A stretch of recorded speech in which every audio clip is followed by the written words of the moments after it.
caught in the web. Hey, good to see you, Tom, Robert, everybody popping in already. That's super quick. Thank you, guys.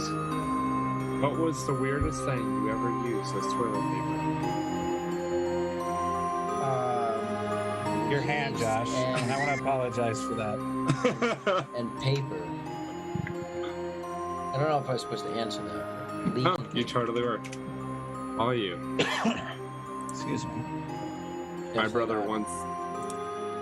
What? What were you gonna say? No, I was just gonna say my brother once had to be fed leaves through a window when he was in South Africa. Good times. Okay. Good times. Is there more to the story? Or does it just end there? No, that was just what he used as toilet paper. That's all I got. Gotcha.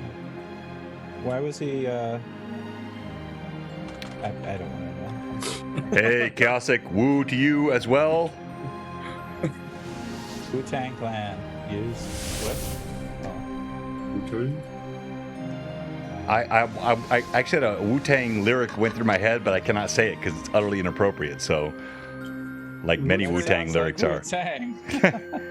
Wu-Tang is one of the groups in World of Warcraft, right? The Wu-Tang Clan. I want to hit you with my dice tray, but I can't. You see, it's people like Josh that confuse people like me who never play WoW. And if I didn't know it was a song reference, I might have believed it.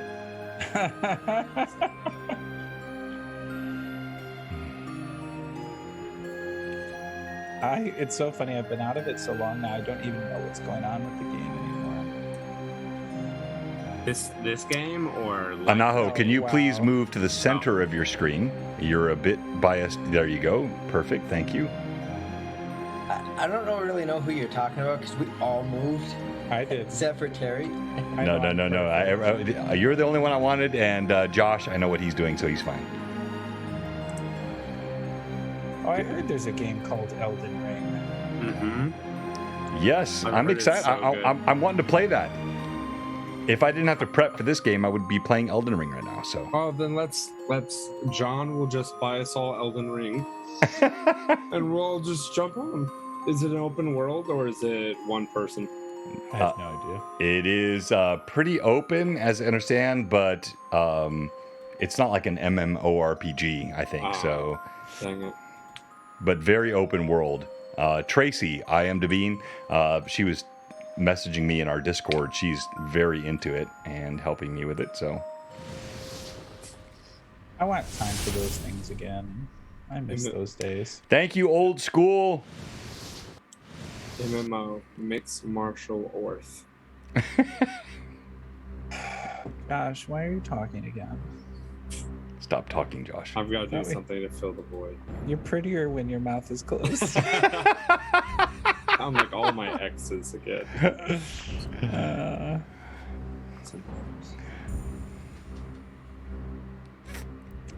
This is how. All right. we do It is 5:02, and let's At kick least off. You know that.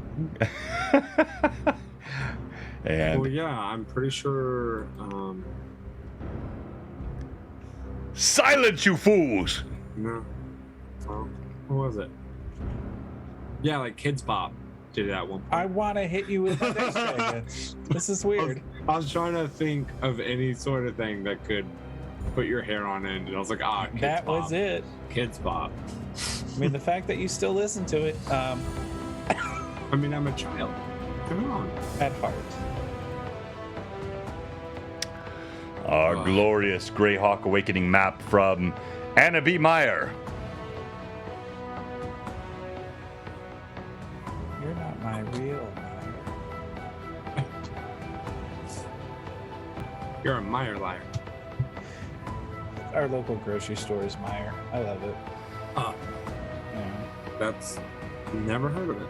We buy groceries there. Sounds like a weird person. Yeah.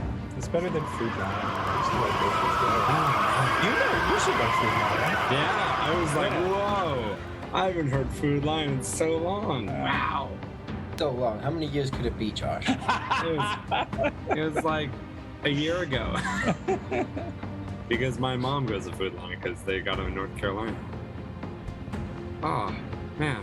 That was weird. I like saw the symbol of Food Lion Yeah. and like the pale brick, and I was like, wow. It's something that could easily be turned into like a Walgreens. I've lived in enough places right now that I've seen enough of these local food stores. I always liked Food Lion. Had a good name. It was kind of fun. Yeah. It felt like I could go into a medieval setting pretty easily with like that sort of heraldry. Okay, that's pushing it. That's Yes. pushing it. Okay. Fine. Into the Order of Ulek and our good friend Lord Gazumba's domain. Treehome, Altamira.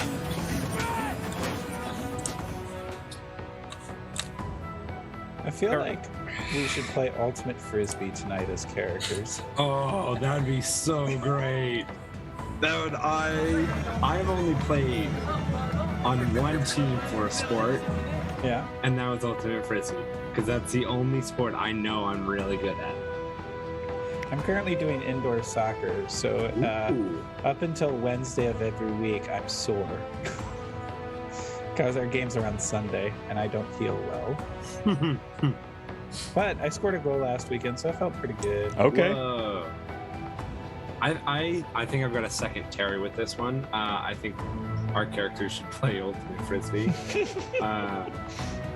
We just take a break while carrying Rizia, and we see some kids playing with a discus on the field. So we just throw it. All right. Hey, while you guys are rambling, let me show the Blue Box Con 22 video. Here we go. We put little foam fingers on our hands. Made out of the skin of the animals we slew. I like to keep it positive. Of course. Hey, I was in that picture. That's all we can do. I think you're in a couple of them, Terry. Am I? Oh, there I am. Yeah, see? They didn't get a picture of us kissing. See, there you are again. It's like, where's Waldo? Where's Terry? I plan on looking dead sexy this year, so either that or just dead. It's I was about to say, I was like, I plan on just looking dead. Oh man. Sunday, I received the best anti-suicide advice that Okay. I've ever gotten, and it was after the LARP, and it was while we were chilling. Stay out of the eating kitchen? No. If I was to die, then my player character would die as well in the LARP. And that was sad. that was the most like, wait, no, that's not fair.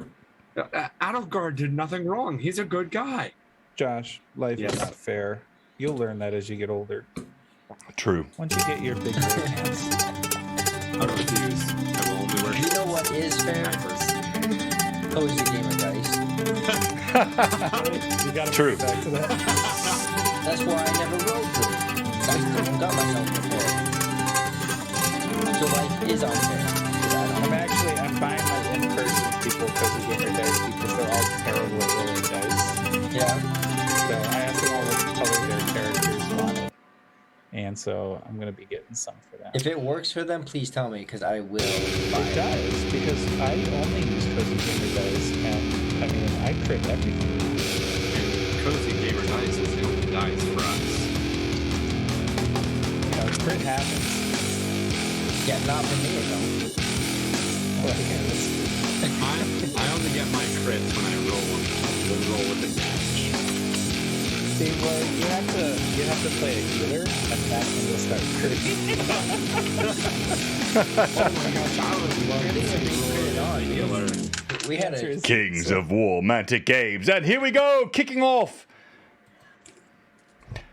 Blue Box, John is so welcome super to Greyhawk serious. Awakening. This is our 14th session, I think, of Book 2 and 70th session of the entire campaign. Good to have all of our friends with us tonight. And of course, Vivi, who plays Rizia, is both unconscious in the game and also tied up in real life. So she will not be with us tonight, but she and I are in communication and she's fine. So no worries, my friends. Let's have a good time tonight. So let's go around and introduce players, games, all the stuff that you guys are working on, your different sessions. Clearly, Evelyn is still dealing with Esther, as we all have those real life issues. But let's start with you, Josh. Hi, I'm Josh. I have somewhat lost my voice, so hang with me on this. I'm NPC Voices. You can find me on Twitter, TikTok, Instagram, Twitch, and here on Blue Box as I play Rasmus. Should I detail the character or just me stuff? Both. Dope. If you want to catch me on my own stream, we stream on Monday nights as Children of Dirt at 7:30 Eastern, and we stream till 10:30 Eastern, and at the latest 11:30. We've been trying to keep it to a 3-hour game as of late. We're been. And what? We're been. You said we're been. Yeah, Werbin. Have you never heard of Werbin? It's an English word. Come on, John. You think you know words? Gosh.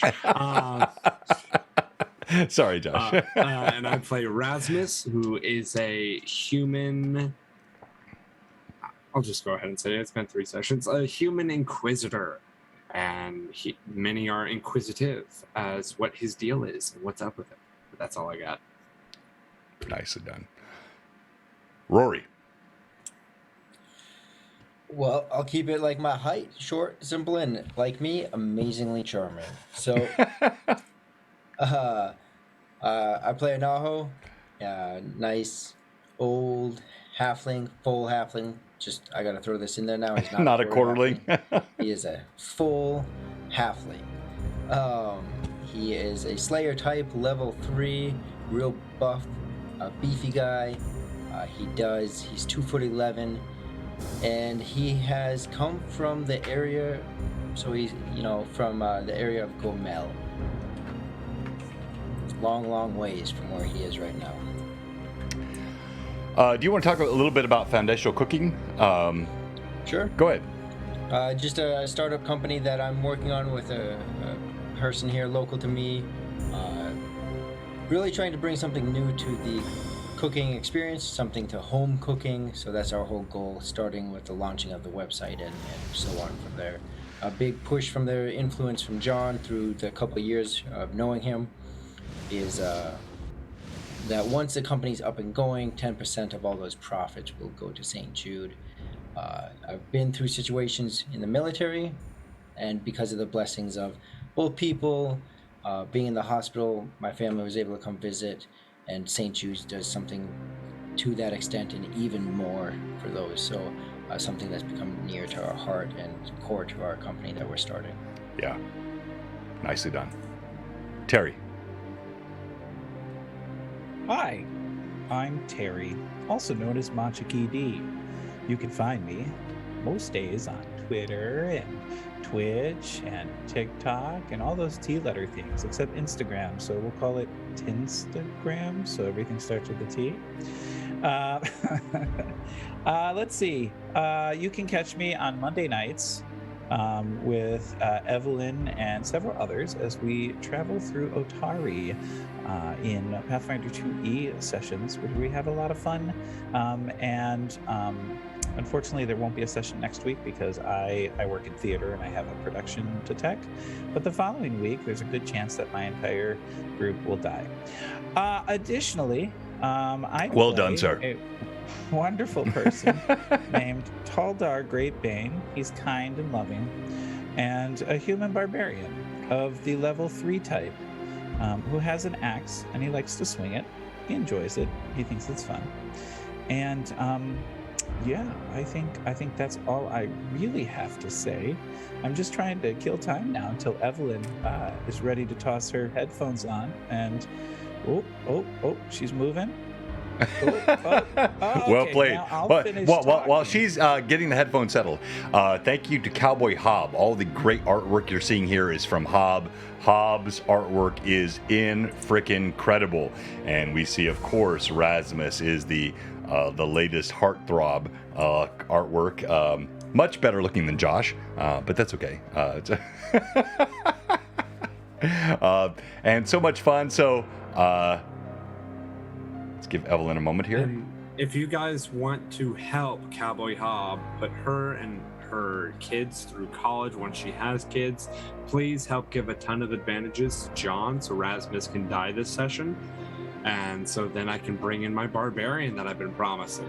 We are trying to get a full group of barbarians, so if we could kill off the halfling, Look, Rasmus, don't and tempt the druid, that DM. would be I'm preferable. not a player killer, but if the PCs want to be dying, they can. So, No. all right, Evelyn, go ahead. Apparently Thank you, Ren Renreb. Let's go. 5 for the DM. I need those. Oh, it's gonna be a great night tonight. I can't wait. Oh, hi, Evelyn. Would you like to Hi. share with us who you are? Well, you know, I'm Evelyn. Hi. I'm theater EV. I'm here most of the time. Yeah, I play in the Rune Lords and of course this campaign. I am on Machik's channel on Monday nights when people are healthy and not sick.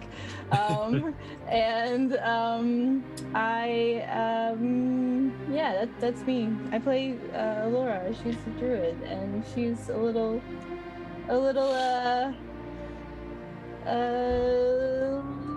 mischievous at times, Yeah. and doesn't mind starting things just for her own amusement. So, yeah. Thank you, That's Kazakh. not gonna kill us off. Well, did you see, John? You got those 5 advantages, but they cannot be used for anyone else other than Rasmus. Yeah, it does say that. Renreb requests. All right, got it. Chaosic, 1 each for all the players. That's nice. Thank you, Chaosic. And Evelyn, what happened last time? The last time there was a lot of walking and some more walking at the very beginning of the stream. The party started off making their way after they had gathered the items off the various bodies after the undead fight. And Anaho was trying to put on a pair of boots, which very much did not fit him. And they ended up conveniently fitting Rasmus perfectly, like really perfectly. Like the odds of that were astounding that they fit him. They were. But while he was doing the boot thing, Taldar was walking and walking some more, with Rizia and Allura trailing behind him. And for a moment there, Rasmus was actually kind of bouncing on one foot, trying to get the other boot on while they were walking. But yeah, so eventually they made their way to what's the town we're in? I can't remember. Arendelle something. Arendelle. Right, Arendelle. And into the what is it? The Dusty Throat? Is that what it is? Yeah. It was, yes. The tavern? Sorry. Dusty throat. It was Yes. so dry. So the Dusty throat, yes. Yeah, so the party made their way into the town, though Anaho and Rasmus went their own way, while Taldar and Rizia and Allura made their way into the tavern to actually track down some horses, because they knew that they'd probably not be able to make it to their destination and back before the 30 days was up, and so wanted to get some mode of transportation that was a little faster than on foot. Unfortunately, it was a 404 horses not found situation, and there seemed to be no horses to be found anywhere. Though they told the guards at the front gate actually told them to talk to the tavern keep, one Galen, who might be able to direct them to some horses. And so that's why they headed to the tavern. And so they made their way into the tavern, and there was a bunch of shady looking characters in there, including a half-elven fella with some scimitars and an orcish fella and some other shady types that were sitting at a table and were paying very close attention to Taldar, Allura, and Rizia as they came into the tavern, taking maybe too much of an interest into them. And so Allura, noticing that they were taking way too much attention, went straight over to them and was like, "Hey, can we help you?" And the orcish fellow made some very inappropriate comments to both Laura and Rizia. Those orcs, they always do. And then proceeded over to Taldar to demand that he fight for his women. And so initially it started off as intended not to be lethal, though that ended pretty quickly because the other guys were not interested in fighting fair. So basically between Taldar and Rizia and Allura, they began to prepare to fight. Taldar initially taking just unhanded attacks or unarmed attacks, but very quickly Rizia was incapacitated with her leg being shattered by a hammer. And she collapsed to the floor with a compound fracture bleeding out and not doing well at all. And Rasmus actually overheard this and started making his way back to the tavern. And Naho went to find some guards to help maybe deal with this situation. And as the combat continued, Allura and Taldar managed to take down several of these guys with a very impressive splitting in half axe cleave Right. the mage fellow, I believe. And Taldar also finished off the orc, and then Allura sent a gout of flame with a spike into the neck of the elven guy with the scimitars. Yeah. And then Rasmus actually ran to Rizia's aid and gave her what healing he could, along with Allura trying to help as well. And realized very soon that the abilities that they possess are not going to be able to help Rizia to the way that they need to, so that they needed to find a more powerful healer of some sort. So that's basically where we ended last time. So well done. Wow. Amazing. Every time, Evelyn. So good. Thank you. Players, you have left the town. You have moved toward the area you were called toward. Potentially a healer, a farm, a ranch outside the city that could have someone that could help. And that is where we begin tonight. You travel along the road. Rizia moans in Taldar's arms.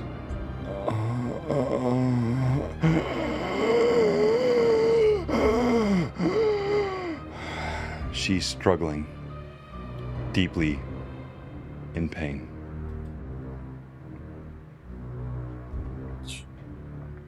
Rasmus had run ahead to try and get there as fast as possible. That's about he's going to pull the Taldar of last episode. Last episode, whatever. And he walked. He will run. He'll be running. All right, you run forward. You follow a trail. It's clear in the forest here as you're heading the Grandwood, the western part of the eastern part of the Grandwood. It is clear that you have a path to follow, and you see trodden areas where both wagons and mules and horses have moved back and forth. You leave the party behind. And you feel something slide up your arm. My right or left? Right. Okay. I'm gonna text you. Okay. Oh, John. Not during the stream. Yes, Come on, during man. the stream, dude. Ooh, that's hot.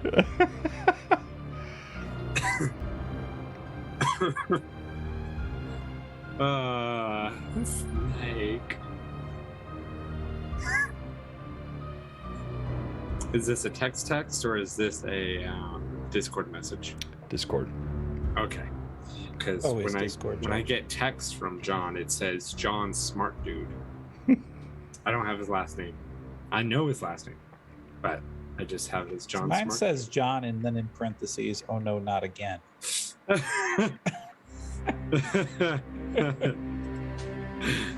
Oh, that's such a happy snake.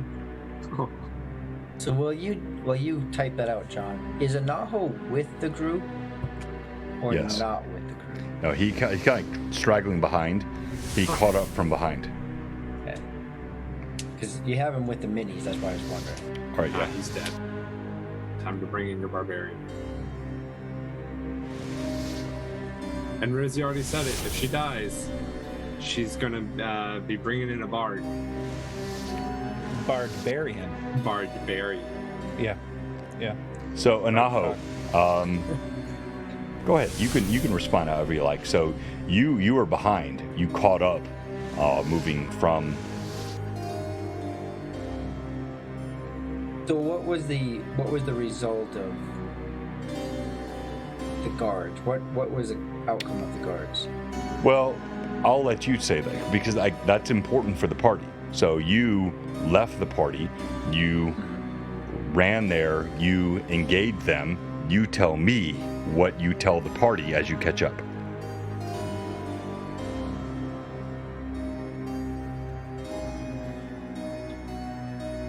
I'm not sure. Because I would have gone back there All right. So to find them. as so as the party walks down the pathway, Rasmus moves ahead, quickly scuttling in the night. You hear the pitter-patter of feet, and Anaho comes up from behind. Anaho says what?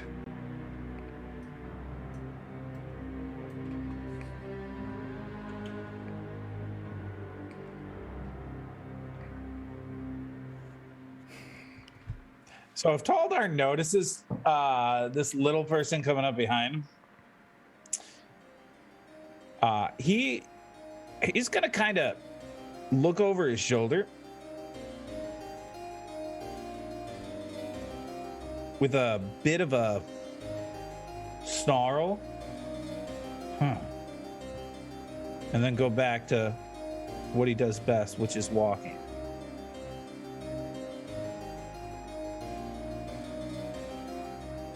You're muted, Roy. Okay. So not sure what happened with the guards and how that all resolved, but when Anaho catches up to the group, where is Alora? Are you near the back? Yeah, Alora's right. So Just right there? it's you, Alora, and yeah. I see. Alora, where's Rasmus?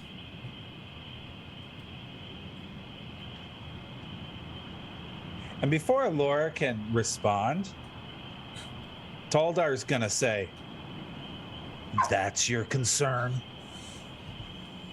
And he's not gonna turn and look at him. He's just listening, and he's just gonna say it as he continues walking forward with the body of Rizia in his hands. Well, it could help if I could see the body in your hand. Yeah, you do. Yeah, you see, he has the body of Rizia. Her leg looks slightly healed, but you, Taldar, you feel a fever breaking on her forehead. She is growing an infection, despite the ministrations. What is going on with her? What happened back at the tavern? Because I She don't was see any injured. horses. She was injured in the fighting that you happened to miss. Well, the fighting that you happen to start. I'm not here to bicker. Do you have a place that you're going? Is this where... And with that statement, Taldar goes completely silent and continues to move forward. It's awfully presumptuous of you to accuse him of starting a fight when you weren't present. It is presumptuous of him to say that I purposely missed a fight that I wasn't present for. The full intention before we went there was that I would find something. Upon entering, a fight broke out. Presumptions are dangerous both ways, Alora. You have no need to attack me. I'm not. This is just my tone, always. The point I was making, however, is it seemed that those men were laying in wait for us. They were there waiting for a fight. Do you think that's just the place that we're in? That's just how it is? That is where many places I come from are like. It seems as though you're a former acquaintance. Might have reason to delay you, perhaps. Who? What? That girl from the bar back in Nostra? And you see like a real unpleasant snarl on his face. Yes. Spider, you mean? The one who beat us here. Yes. Yes. She also has a mark, so I'm told, on her hand. It just seems like, logically speaking, anybody who is trying to beat you somewhere would probably be more inclined to do everything that in their power to possibly ensure that they beat you there. Yes.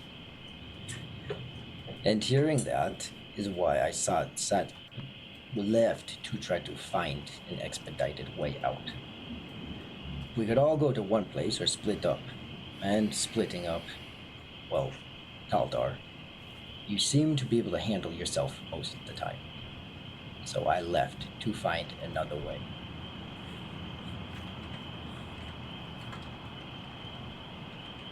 So you are right, Alora. Presumptions are not helpful. But I still do not see Rasmus. Only the four of us.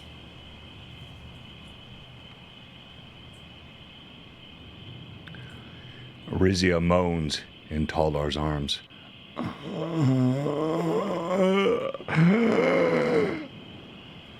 Also, John, I sent you a message back. Thank you. It was just as equal and just a sexy picture. Kaldar will continue walking, but he'll say to Alora, Alora, we have to pick up the pace.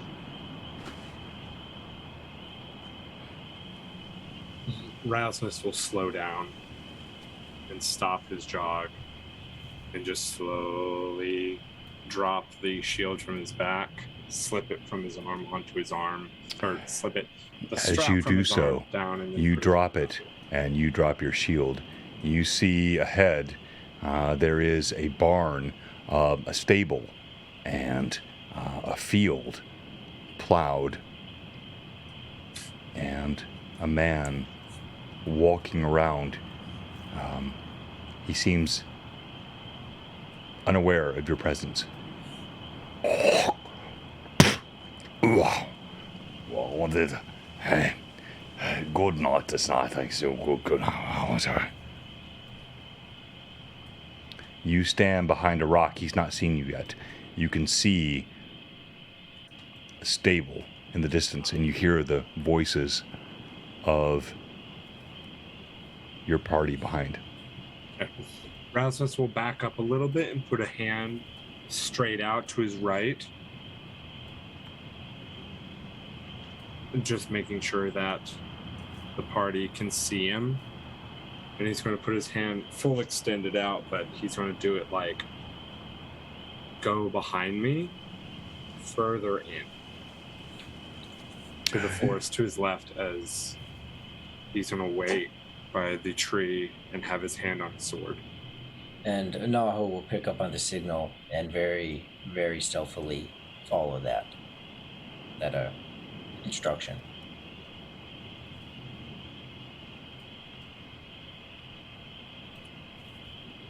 And he's going to do a tap on the neck around the back. Before I get too far, I'll look back at Rasmus and at the others.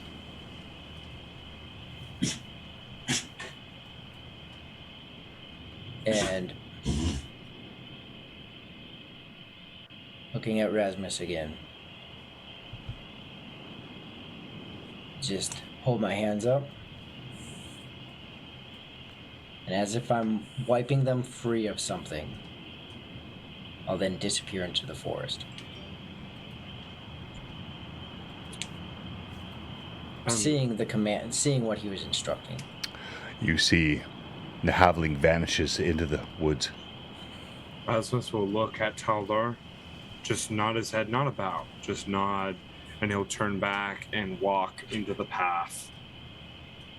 Hello, friend. What a beautiful night we are having out here. As he will get the individual's attention as he's walking towards them. You see chickens dancing around the courtyard here and pecking at the pathway. There are the lowing of cows, the squealing of pigs. You hear all the sounds of a farm, and he looks up at you. What do you want? You seem like it's late at night. And I got no time for... if you got bandits, you're not going to find a way here.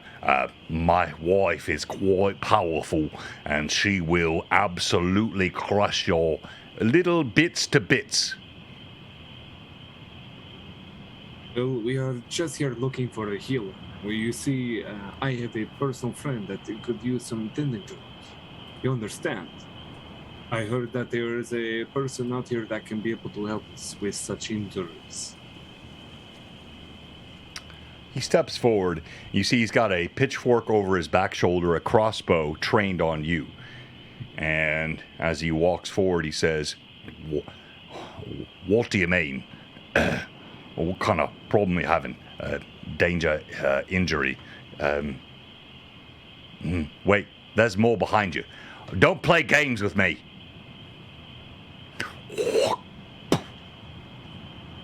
Don't play games with me. He'll be like, all right, wait.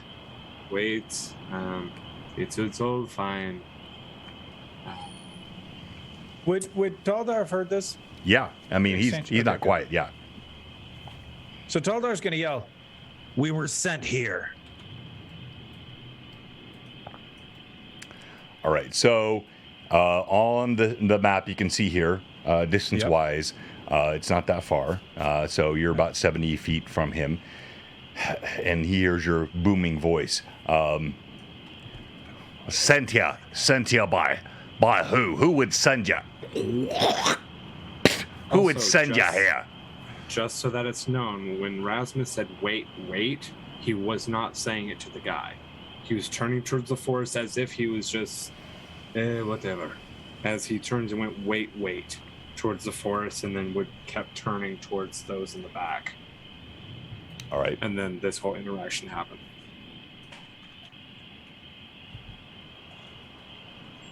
We were sent here by...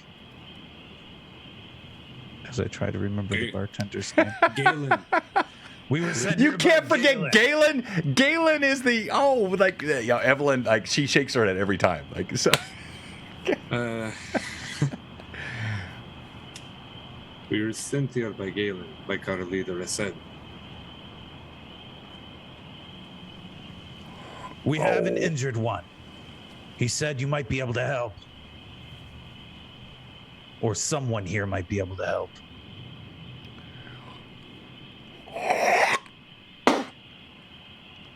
All right. Yeah, my wife is quite good at healing. But why should we? Can you help us with our problem? What is your problem? Well, he motions something behind the trees. You can't see what he's motioning at. He points. It's Be blunt with your words. something stealing my pigs. Took We one of can my take care horses of as it. well. I got many horses, and it stole them. 2 horses. We can take care of it. 5 pigs. Stolen. Right up back the yard. There. While this conversation is happening, Phelan will pull from the air, just reaching his hands up. But he'll ask a favor as he will cover his eyes and he will use detect alignment as he looks at this individual.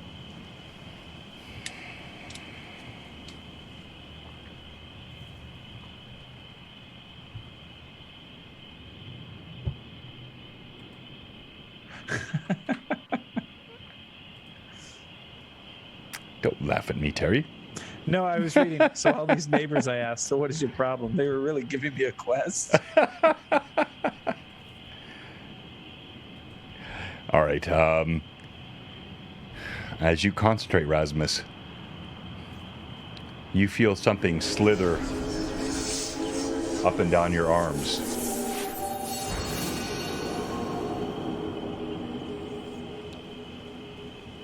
You sense no evil, a neutrality and born in law.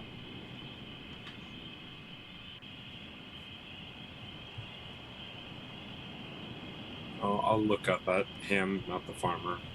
Him. Just look quizzically.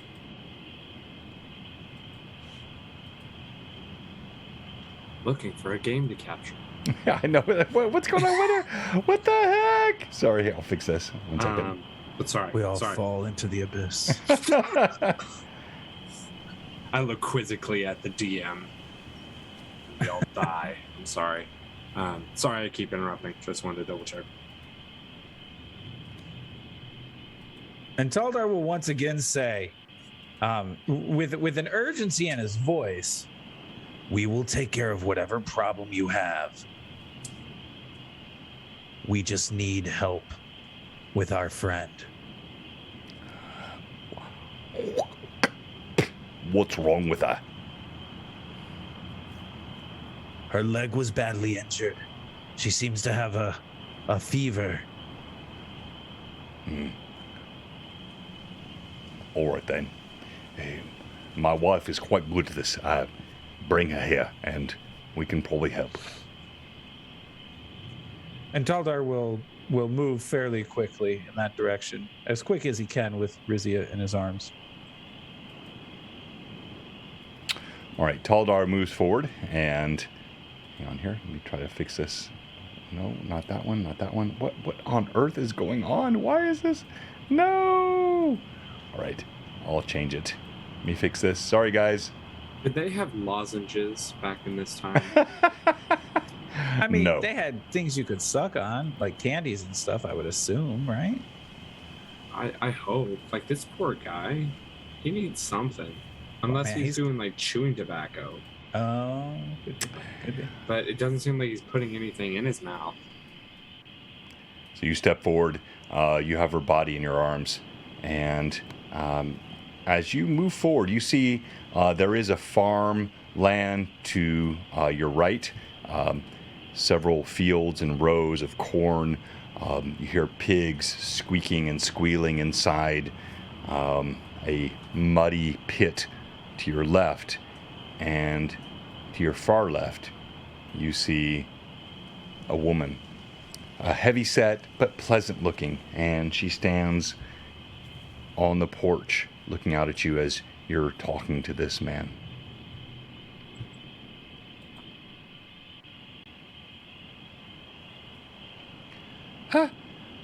What? What is this? Is she all right? No. Her leg was severely injured. Now she seems to have a fever, something taking hold of her. You dear, please bring her here. Bring her here. I can help. How long ago was it? Is it recent? Is it aged?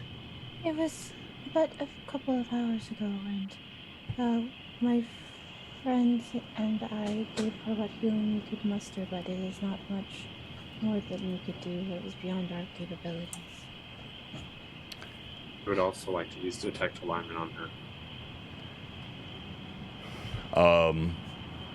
You concentrate. Go ahead and roll, please. 14 on the die. 14. All right.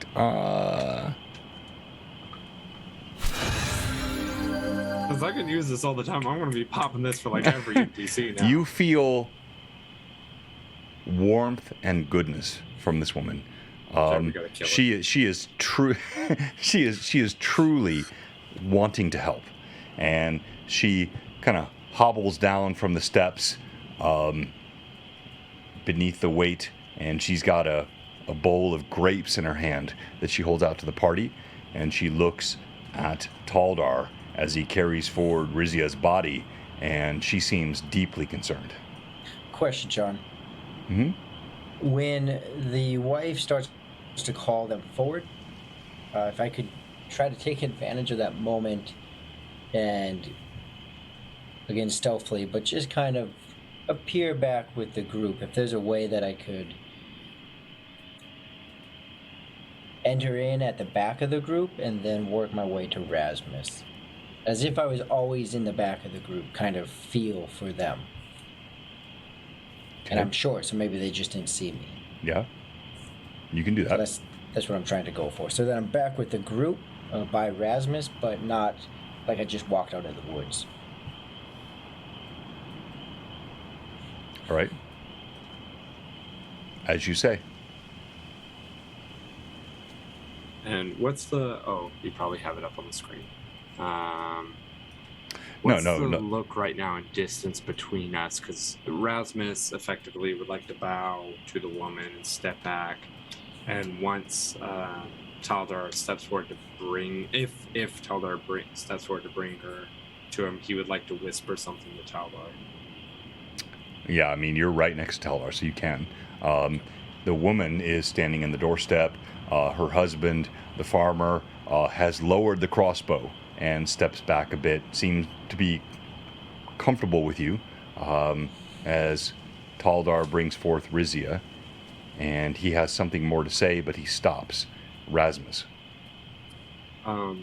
Rasmus will try and, as stealthily as possible, whisper to Taldar, "Keep your eyes peeled for one of your kind, one of the barbarians.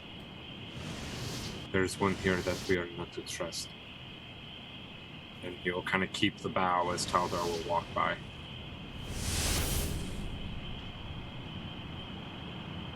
And Taldar will listen. And he'll take it in. He won't acknowledge it in such a way that either the farmer or his wife would notice. But you would notice that he did hear you. Okay. Rasmus keeps the bow, shield still on his arm, and will stand back up once he is fully past him.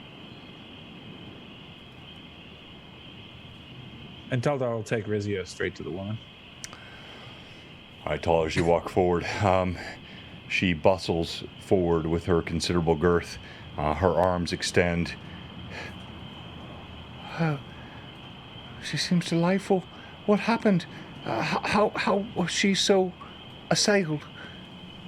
A tavern brawl? Not an ordinary tavern brawl. They were waiting for us. So she steps forward. She moves her hands across Rizia's legs. She stops at the fracture point where the tibia and fibula were burst through the skin. She stops her left hand on the fevered brow of Rizia. This will take time. I will need... Oh, this is desperate. She is in mortal danger. Please, bring her inside. And Taldar will, I'm assuming, follow her inside with Rizia. Okay. Rest of the Rasmus, party. you notice that I'm suddenly by your side again.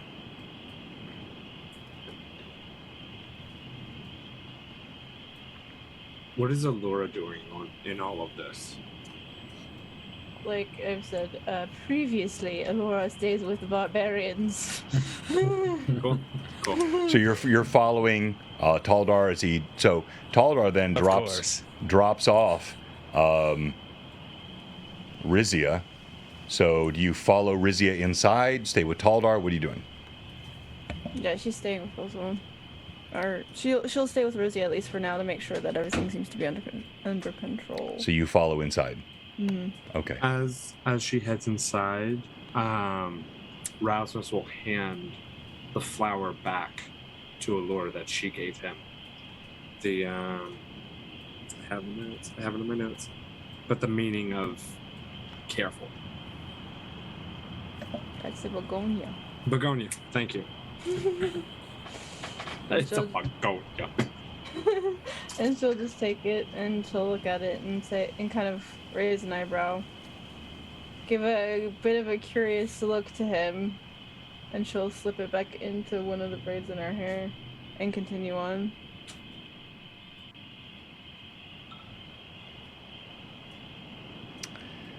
And you follow her in the house. You see she has a pleasant but,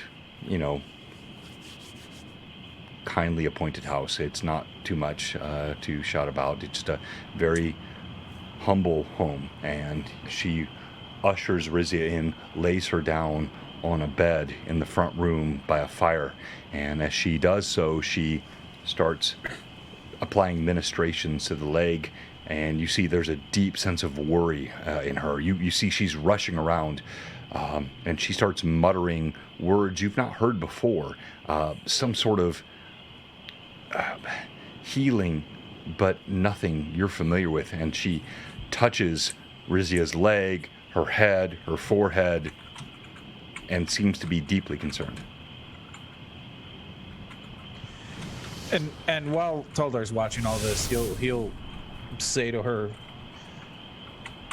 "Is there anything I can do to help?" Yes, help my husband. Perhaps you should rest this night, but we are losing all of our pigs, our horses. They're disappearing night by night. Something steals them, rips them from our grasp. And with that, Taldar will reach back. He'll grab his axe, holds it in two hands. "We'll take care of it. Just make sure that she comes out of this."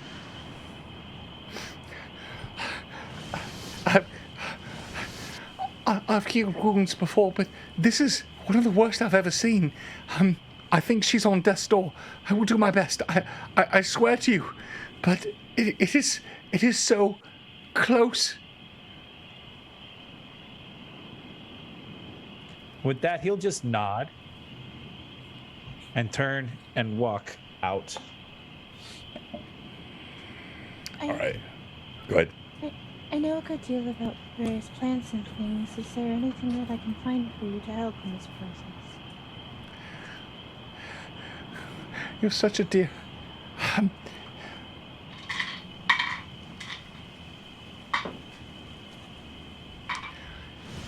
This is, I'm afraid, beyond plants. This is of the gods, and I don't wish to be prideful, but they hear me. I speak to them, and they hear me, and I will do all I can. I promise. Well, thank you for helping her. And Allura will just give her a little nod and turn around and follow out of the space after Taldar. All right. As you both walk out, Rasmus, what are you doing?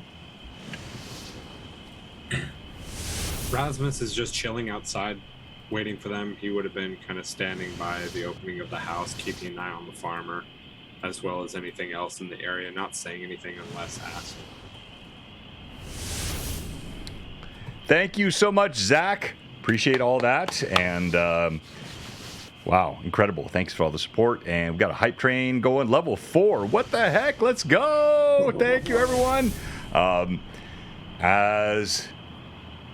Oh my goodness, Chaosic. What? Let's go. Thank you, Chaosic. Hi. Oh, holy smokes. Honestly, you can probably tell all of us tonight have had a busy day. All our players and our DM, we're doing our best, but we appreciate the support of this community. You guys are amazing. As Taldar and Elora come walking out, Anaho walks up behind. And Rasmus, you see pigs slopping around. It's late in the night. What do you do? Taldar will go straight to the farmer. You say something's been taking your animals. Oh, that's what I said. Every time, it's each morning. I've lost pigs, many pigs. I've lost horses. I still have 6 left, but every day there's some more that are taken, and I don't know where it comes from. It just seems to be vanishing them. You've seen no tracks, nothing to lead you to believe something's coming in. Oh, well, I'm no ranger, but the mud leave no tracks, and the horses, I keep them in the stable at night. They're all good up there even this evening, and I've taken to making sure they don't get out even in the daytime.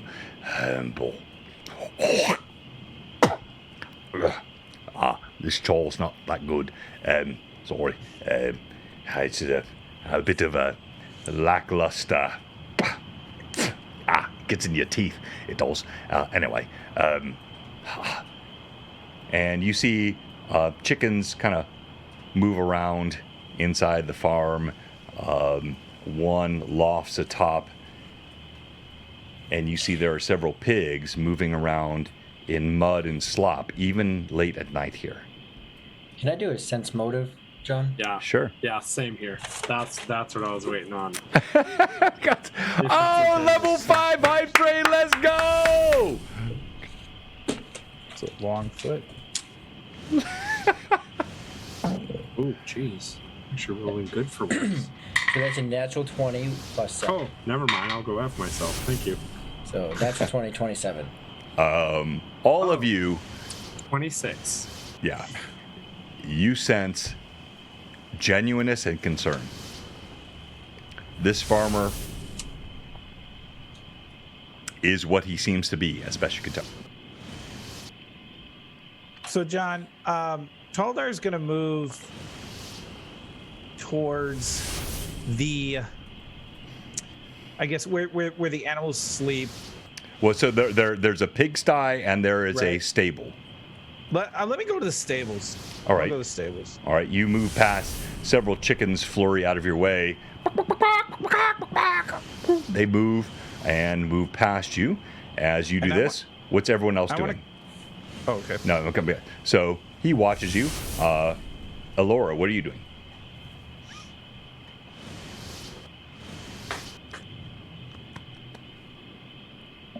I'm just trying to kind of take in the present situation.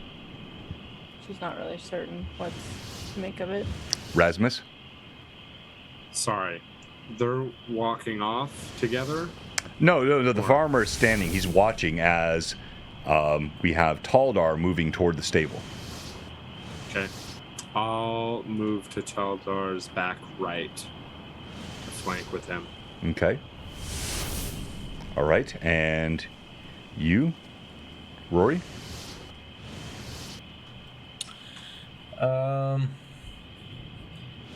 Just before Rasmus leaves my area there, Rasmus, you perhaps are more familiar with this environment than me. What do you think it could be? I'm going to assume that there is some sort of barbarian in the area. I have good cause to believe. I can definitely feel like we are walking into a trap. Rasmus will look around and see. Are the animals spooked at all? No, Okay. not at all. No. They seem calm. Cool. But I have no idea. But it feels like it's just on the tip of my tongue. But I cannot reach it. Ezio just shrugged, looked down in his direction. Only way to find out is through bloodshed. As he will begin to just move forward. Perhaps, but bloodshed doesn't have to be like we've seen it. And yeah. So I want to get a feel for the perimeter of the farm. What's that mean? So I want to understand kind of like the tactical advantages of where someone might come into. All right. Area. All right. So Anaho begins to scout around. Anaho, where do you want to start looking? You're gonna like behind the house, behind the stable, behind the pigsty, behind the cornfield. There, where are you looking? Rizzy is in the house. Yes. And Taldor is over by the stables. Correct. So if something happens, if a chicken clucks wrong, Taldor will probably kill it. So that's at least for the immediate. It's going to be where the more vulnerable area is. Piss. Maybe I should come back to that spot. But what do you? I'm confused. What are you saying? The house area. All right, so you move back behind the house. You see the pigs. But very quietly, stealthily looking through this area. Okay, so roll perception, please. Absolutely. Thank you, everyone, for all the great support. And we got a good giveaway tonight as well. We'll show you in a minute. 24. 24. Anaho. As you move around, you hear Taldar approaching the stables.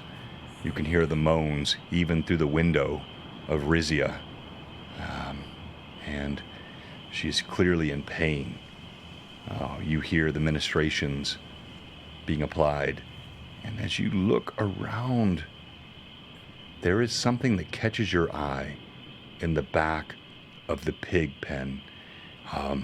The mud, it is clearly heavily populated with pigs, but in the back, by the wood, something catches your eye.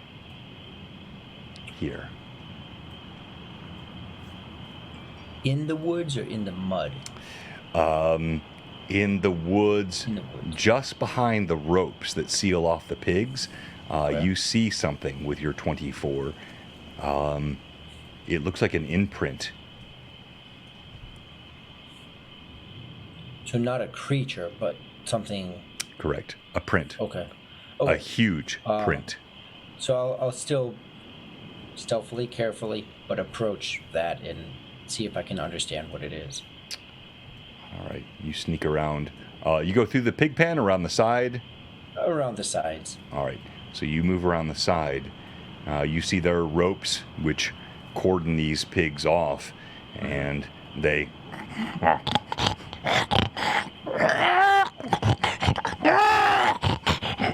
And you move around, and you see there are several clear footprints. 2.5 feet long. Giant footprint. Like you could lay down inside one of these footprints right outside the stable. Okay. I will backtrack to Taldar and What'd you see Rasmus. over there? Oh, hey, that's where my pig's been disappearing, lad. Okay. So as I make my way back, what looks like a well right here, is that what that is? The Uh-huh. stone? Yep. Okay. So I'll be making my way to Rasmus and Taldar.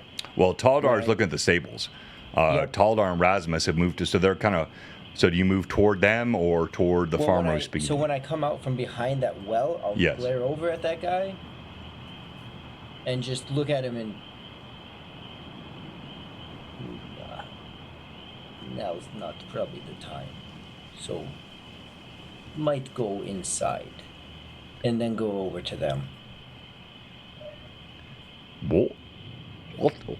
Not the time. You're on my property.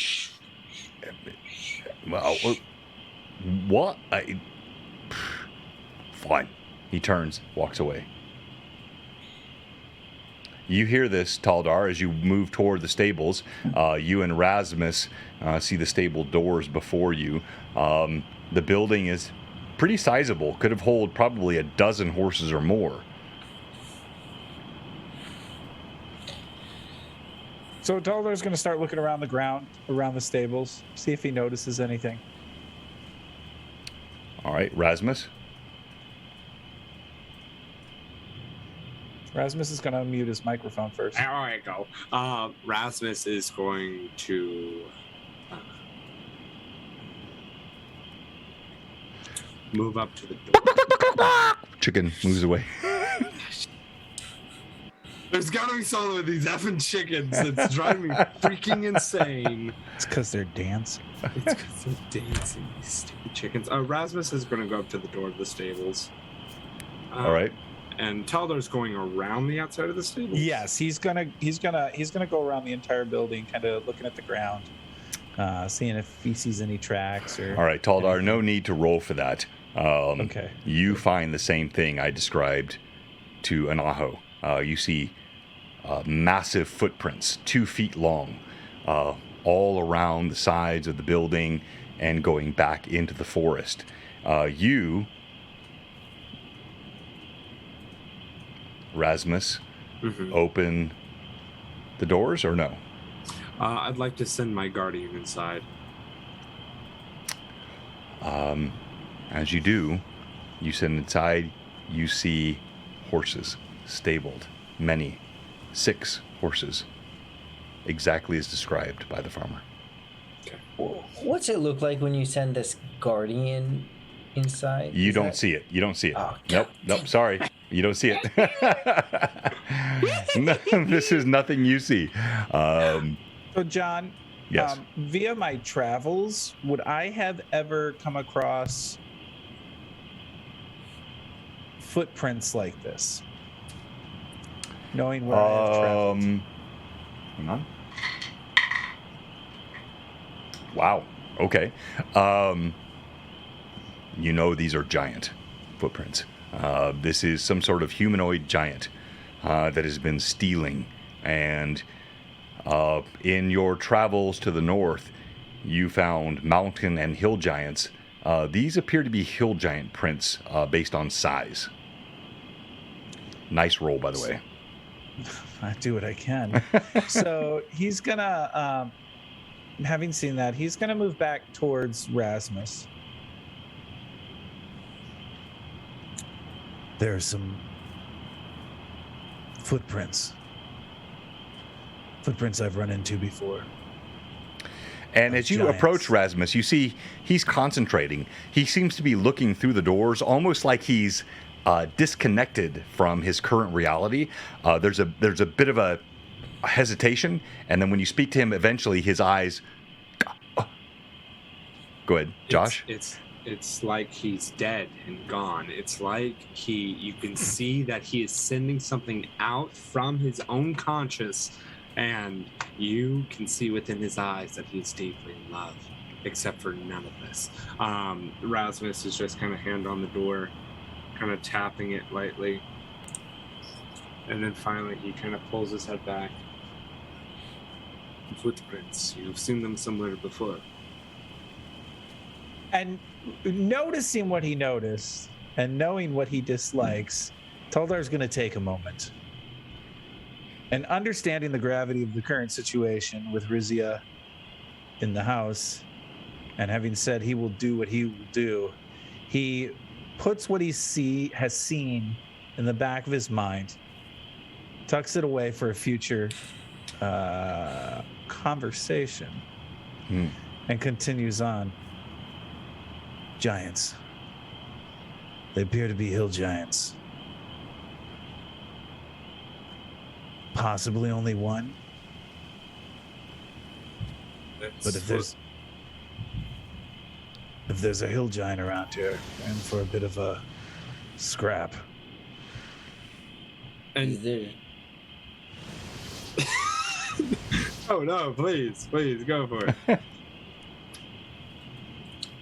beyond the healing of Rizia.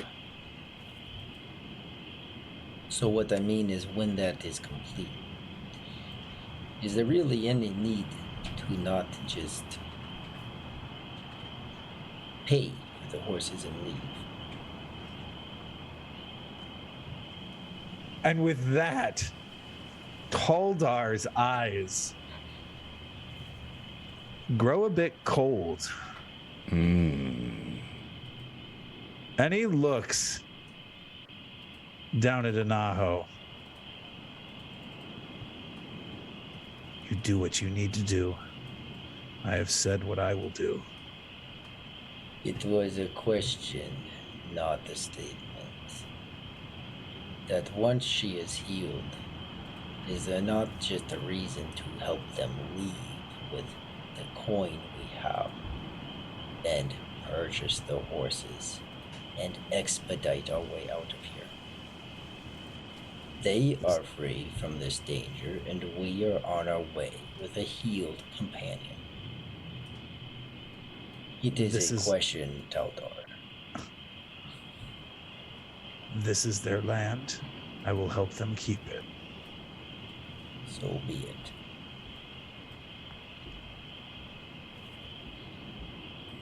Rasmus just kind of looking between. Have either of you ever fought a hill giant before? Yeah, good question. I have not. Taldar looks at John.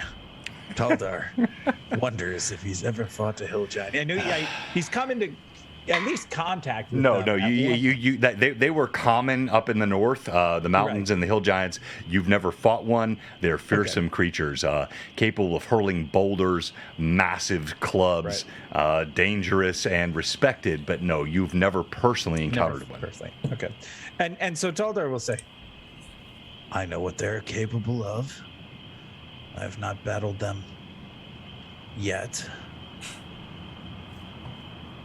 Do you have an idea for us to be able to more tactfully approach this situation? With that, Taldar will look at the axe in his hands. He'll just look at it for a moment. Tactfully. He'll look back to Anaho. I will tactfully put this blade in the hill giant's head. Rasmus will just look over to Allura with the most, like, here's my one anachronism, with the most, like, The Office looking into the camera moment. Appropriate, yes, that's fine, yes. Allow the anachronism. Perhaps Allura could help. She is good with tangling vines and alluring them. And with that, Taldar will remember and look over to Allura. You're close enough to us, right, Allura? Yeah, I would say so. Yeah, she is. And he'll say, "Can you get anything from the plants?" I can try. The farmer walks up from behind. What do you mean, get anything from the plants? The plants, they speak all they can. They're quite clear. You've got questions about them, I can answer them. No, it's not really questions about them, it's questions for them. Oh, wait, so you're a plant speaker then? Hmm. Oh, my wife has told me about those. All right then. You're not going to hurt my horses, right? Well, I wouldn't have any desire to hurt your horses.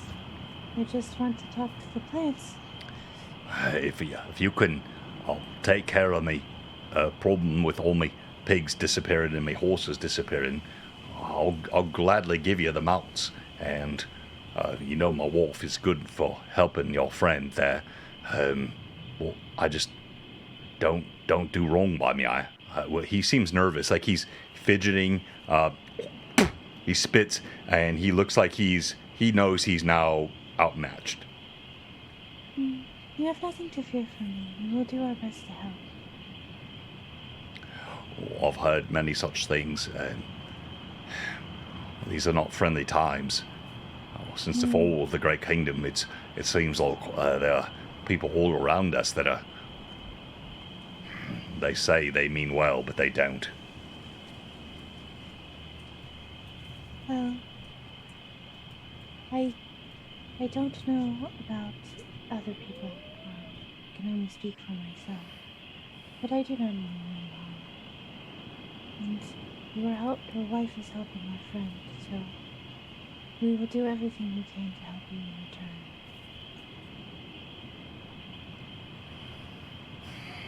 Excuse me, mister. Oh, lad, I'll like any group that has a child with him. How are you, lad? And he pats you on the head.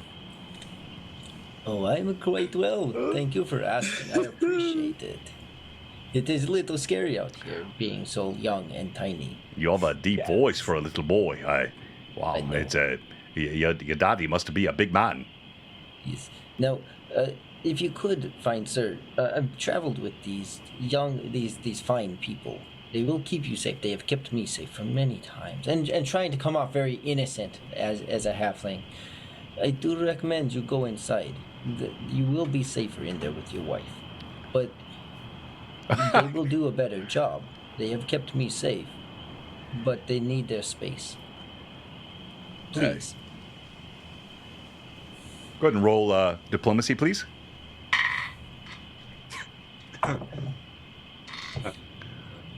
Too bad these rolls will not happen in combat. I am so bummed. Diplomacy, 19.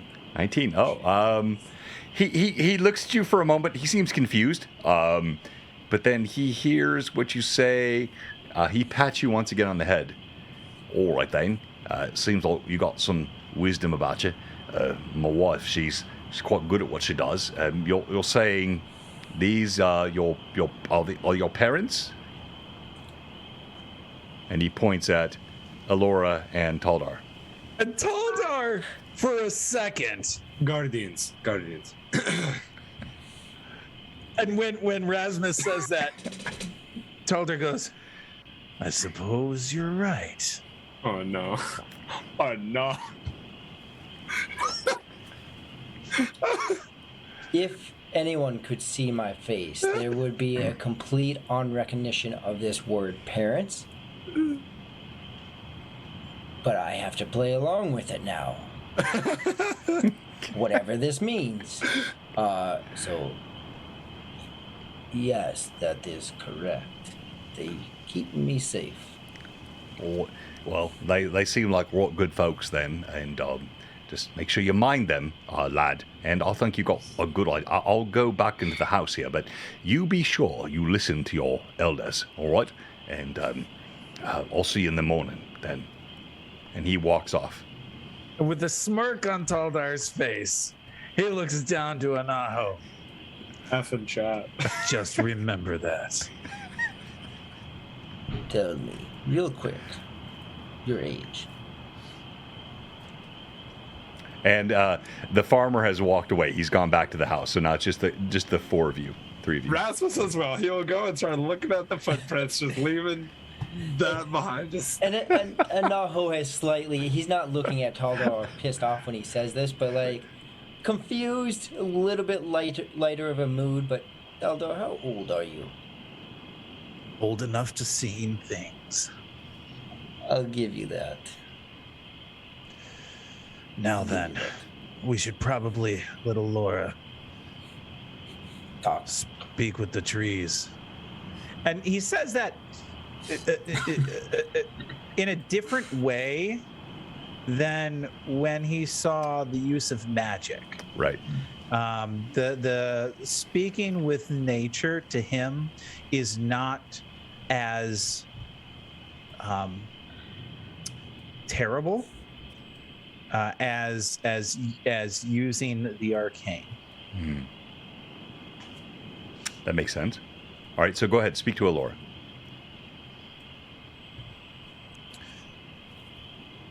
Alora is going to kind of look around at the various trees and plants here, and she's actually going to try to find the one that looks to be probably the oldest tree that she can see.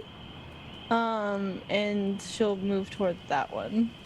All right, so you move past the barn, and do you have a torch or no? She'll cast light on her staff. All right, like so she's done in the past. all right, so the light of your staff, and yeah, you move forward. You see there's some brush. There's some ancient trees here.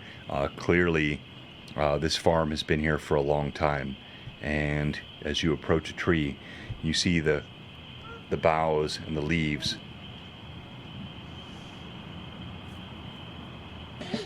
All right. The boughs and leaves kind of move as you approach. All right, so she'll move towards it, and she'll place her hand against the tree bark, like they've seen her do previously when she spoke to the tree. What was it, like a day and a half ago? Uh-huh. And she'll just kind of once again move towards it and place her head with her ear against the side of the tree, and she will say, Can you hear me? All right, so please make your roll and pull up my DM screen here. I'm getting so blind. I'm getting so old and blind. I can't read my screens anymore. So it should be knowledge, nature. Let's do that. Is John older than Taldar? No. Yes. Yeah. I cannot give that answer. Knowledge, right? nature. that's a 21.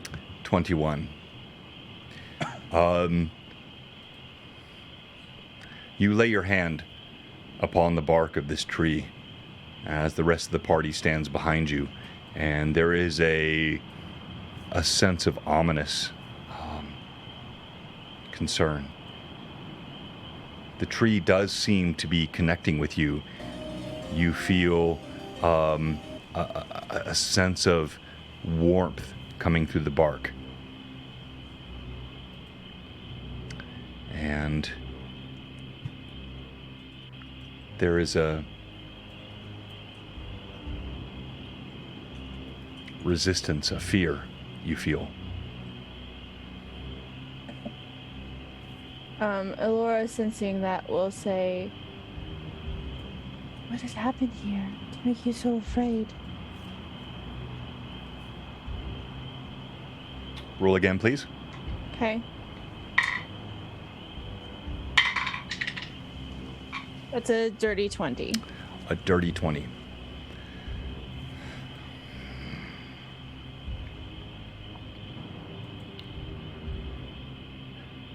There is... Oh, you have the tongue. You have the tongue of leaf. Can I trust you? Is it safe? I still feel the footsteps, the power. It's not safe. And it goes silent. Are there creatures here that harm you?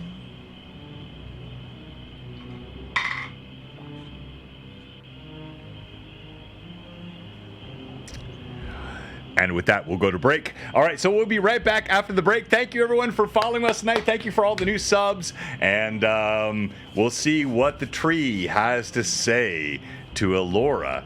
Love the plant talker. And isn't that a great shot? I love that. It's such a cool shot on Tailspire.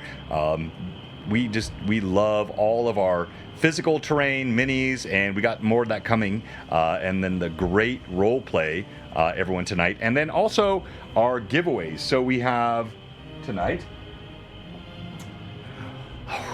a great book being given away, Greyhawk, The Adventure Begins.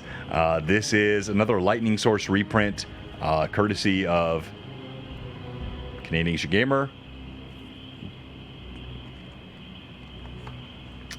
Full color at the back, black and white maps. Whoops, and it's just a gorgeous book. This will be given away tonight, and then of course we have a feature tonight. I have a Rizia Mini, which you can't see because Rizia is in.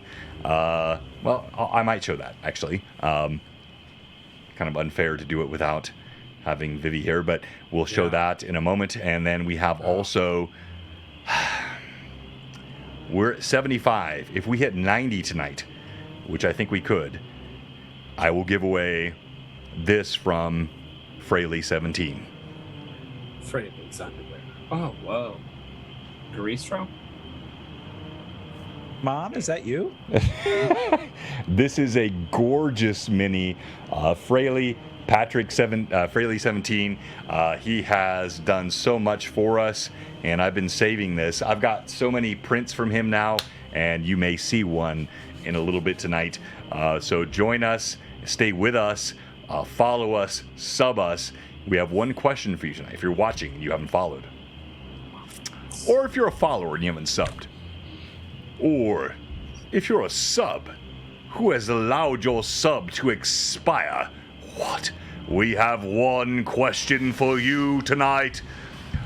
What are you doing? Blue Box. Hey, Dark Naps, thank you for joining us. We'll be right back. What are you doing? As always, we leave the mics hot. I can't wait for the back half of this. It's going to be so fun. I agree.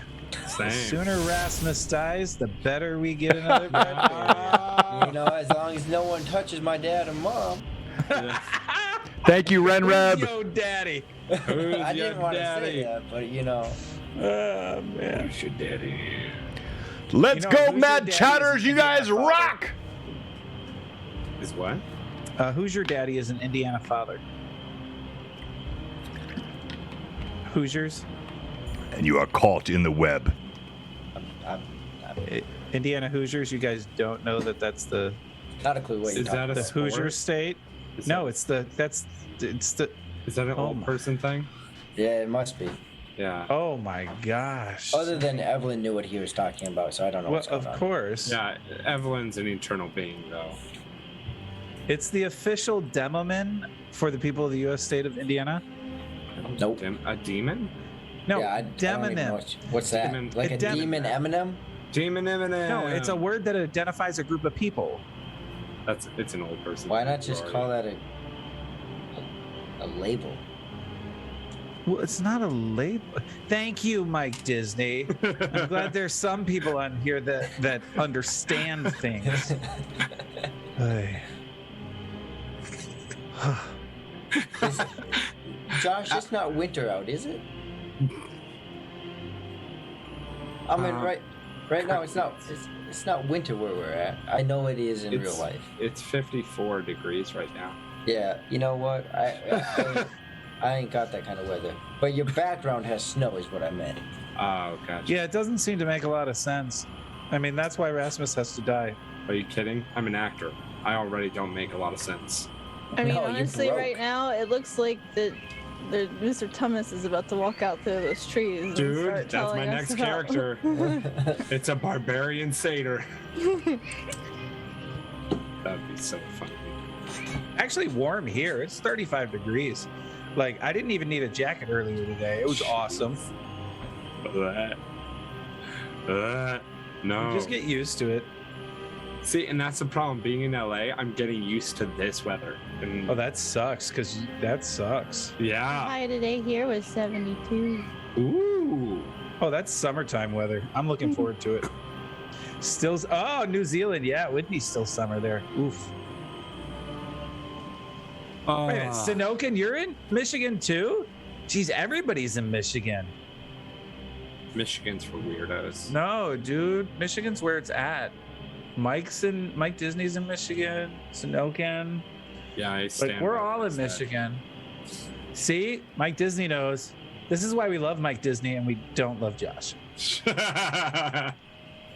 There are many more reasons to not like Josh, but so many reasons to like Mike Disney.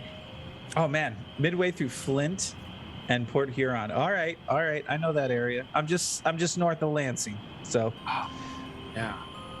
shush, Josh. We can talk about Virginia because I can talk of Virginia too. So, Yeah, I've started to lose my memory of Virginia as well. What was it like? I'm dead center.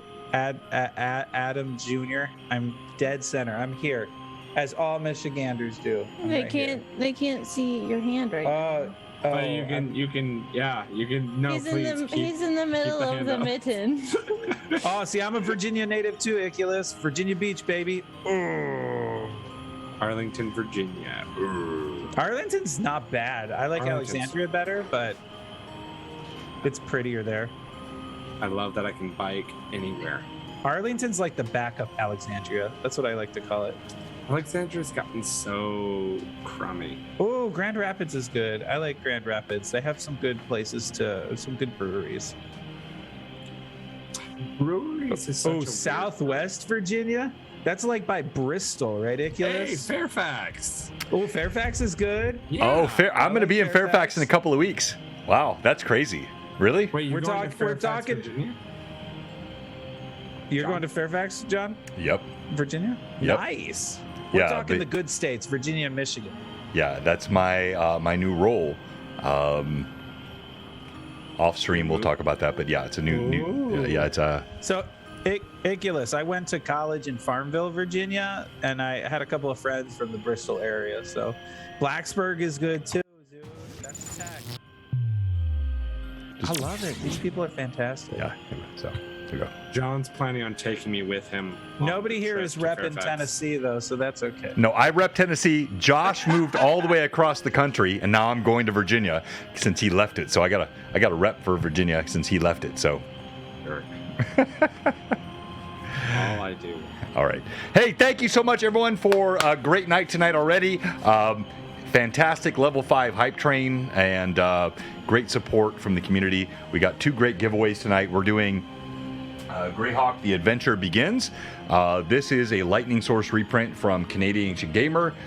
We love Patrick. He's amazing. Thank you so much. And then the other Patrick, Fraley17. Say the other Patrick. That's not. We got so many Pats. We got 3 Pats, I think. This guy, this That mini. apparently is a Yeah, DM bat, that's a not DM bat. Fraley. Which one?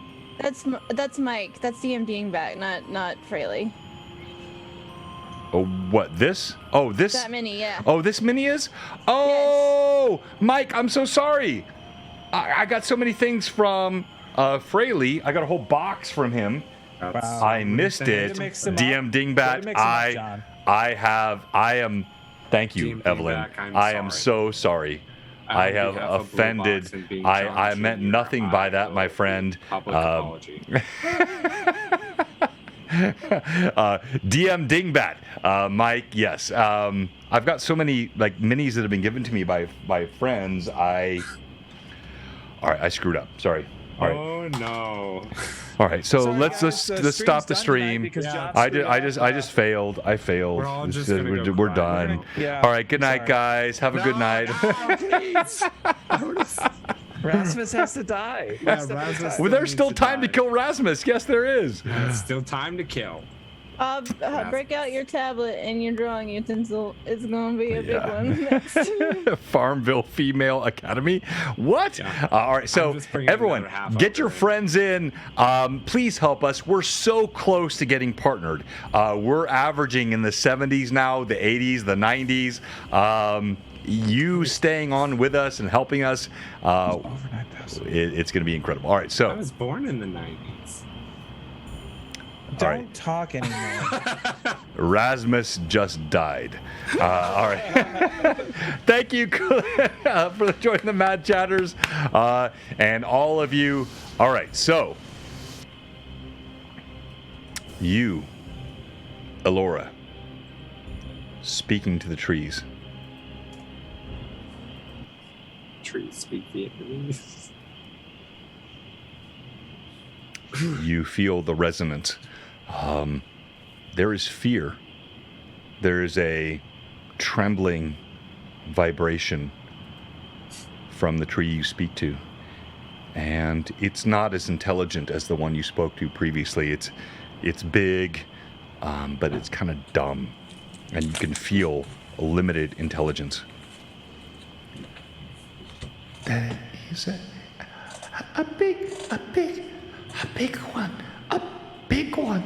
It comes, it strikes, it crushes, it crunches. It's... please, don't let it get me, please.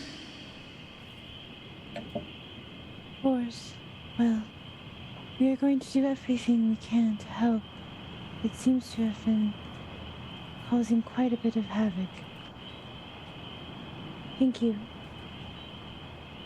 And Elora is going to move back toward the others, and she's going to say, Well, it seems that there is a giant or something around here. It's been destroying the trees as well as taking the animals and things, from what I understand.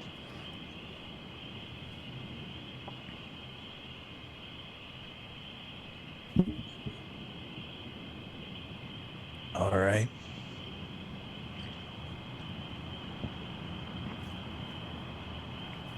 At least we know what we're up against.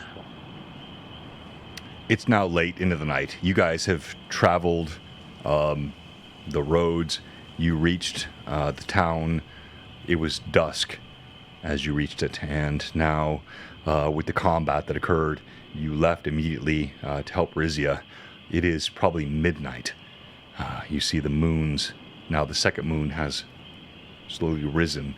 Still warm, though, as you are in the summertime here in Greyhawk and the Fluness.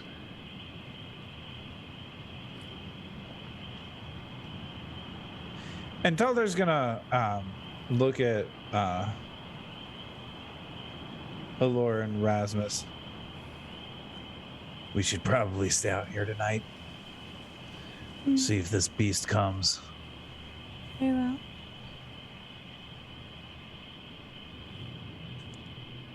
And so Taldar will kind of find something to sit up against, fence post or something like that. Well, there's the stable. There are fence posts here. There's the well. So, Hey, he would not want to necessarily be up against the stable. okay. He would probably move towards, like in that area, somewhere in there. So he's more central. So he's not super close to any of the woods. Right. So that he can see something coming out.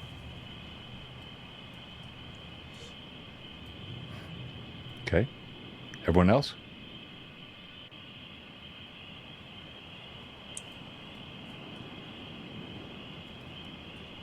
Laura, can you...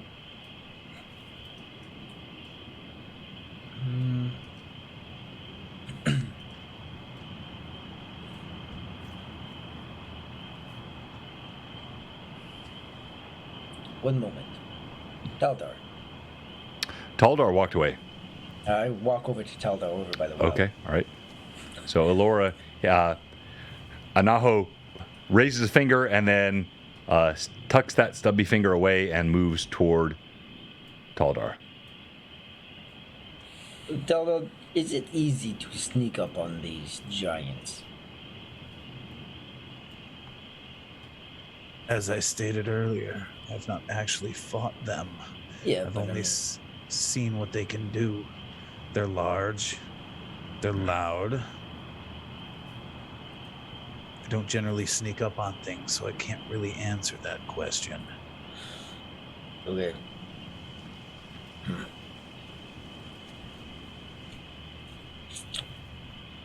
Okay, well, then I hope this is all for something useful. I will. Looking at the house, it doesn't look like there's anything that I can climb. No, you can climb in it. Yeah, no, you definitely can. It's climbable from the yeah, outside? of course, yeah. Okay. Well, I'll take my time because I don't want to fall. And climb up the outside and sit roughly on the side that the trees are on. So, so look at so by the pigsty, or tell me where you're Yes. climbing. Yeah, well, wherever I can climb. You can climb anywhere. You're dexterous. Okay. Yeah. So you tell me where on this house you want to climb. So I'll climb straight in front of me, but I'll position myself so that if a giant comes out towards the pigs and they're by the house, then I could potentially leap on it. If they're further away, I can shoot them with my crossbow. So it's just kind of a scouting point from the corner of the house by the trees and the pig pen. Okay. All right. So you scrabble up the side of the house onto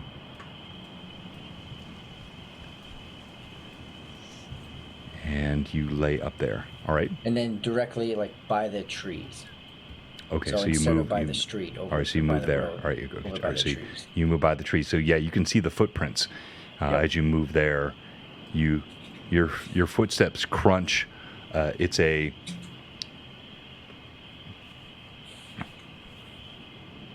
thatch roof, and so as you move across the thatch roof, you feel it crunch beneath your feet. Not too loud, and then you are by the side of the house. The pigs move around inside.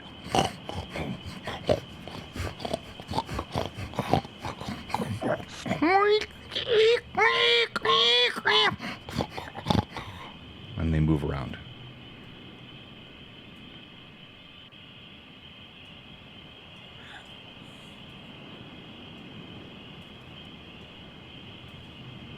Taldar's going to reach into his satchel, grab out a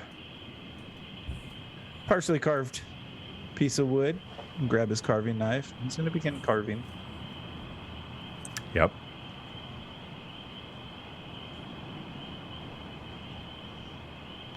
You pull this out.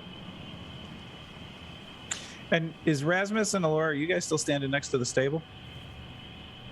I believe Rasmus is next to you. Okay. Alora is moving back Rasmus from was checking out where the she was. footprints. Yeah. Okay. All right. And so Taldar's gonna, as he's carving, and you all can notice this. He's focused on the carving, but he is still watching the area and just kind of keeping track of where you all are as well.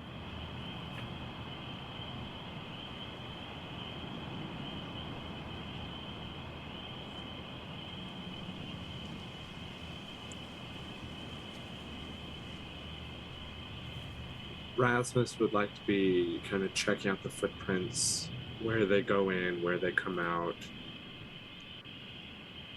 Just all the different kind of tracking stuff. All right. So Rasmus, no check needed. As you look through the forest, you see there are clear signs of heavy footprints. Some around the pigsty, some around the stables of the horses. Huge 2.5 foot prints all over.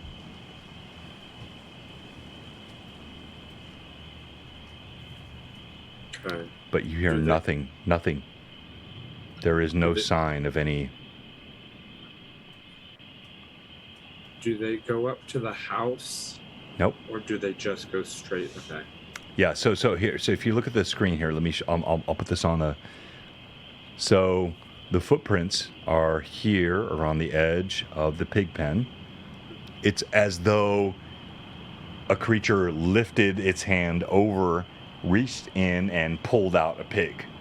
and maybe a second pig. So you can see nothing inside the pen, but just outside the pen. And then over here, you see the footprints got closer to the stables, and horses were carried away. But nothing that ranged inside the area of the farm. I'm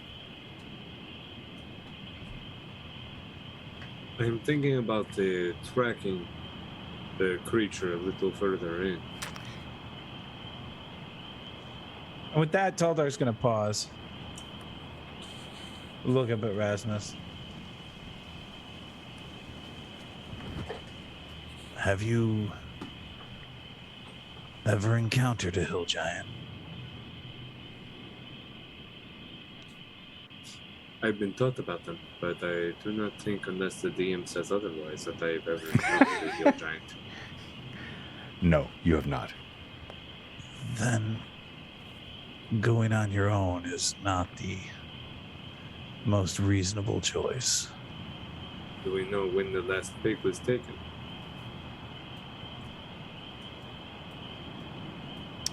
Well, you sent the farmer into his house, so he's no longer here. Could have If answered. you wish to track, I will go with you. If I could say something, perhaps? It seems to have been at least recently enough that the trees are still fearful. That it will make its return. And nature does not fear much.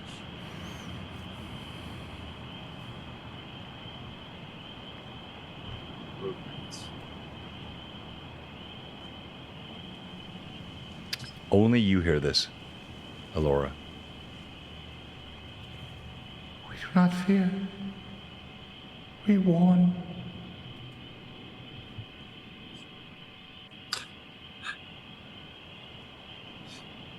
And so Taldar's going to look again at Rasmus. So what is your decision? I was just wondering whether they will come again tonight, or if their sleep cycle and eating cycle may be different. If they eat more, they also might sleep longer. And if All they right, sleep longer, Rasmus, they may not be pregnant. Yes. Make so you're I know your class. Make a knowledge check, please, and hang on here. Let's do knowledge nature, please. Okay. Nature. Right. Finding where that would be. Oh, don't worry about it. That's a low roll. Bastard. Doing my best. Oh no, actually that's not a bad roll. It's 13. Not horrible. Not difficult. You sense there is so much disturbance, and the noise, and the fire, the light, the magic. Likely anything that was coming in the night will not come tonight.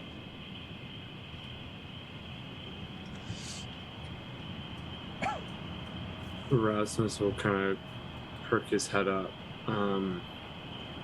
Because I almost feel like this is a mix of my knowledge and not.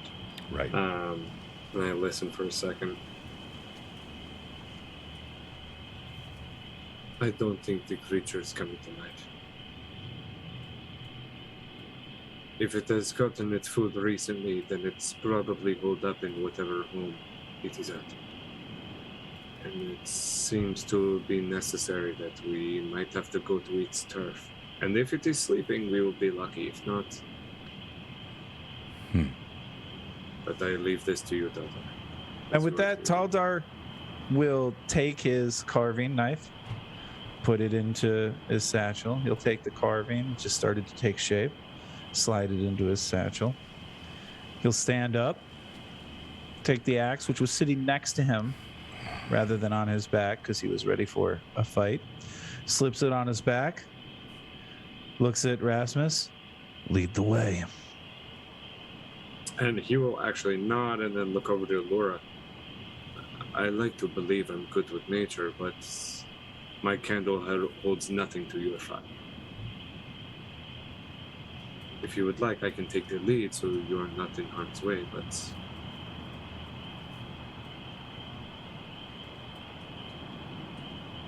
I know a good deal about plants and animals and things, but I'm not so good at following intelligent, well, vastly intelligent creatures. Well then, perfect. And I will take the way. As he will look back, trying to find a Naho. Where the heck is the child? Son, where have you gone, son? A Naho. Look, I'm up here. What are you guys all making noise about? And you see he's standing up atop the house and kind of, do you leap down or do you stay up there? Well, for the moment, I'll stay up there. Yeah, so he's up atop the house and kind of looks down, laughs as you call out to him. We are going to have to track it. It's not coming tonight.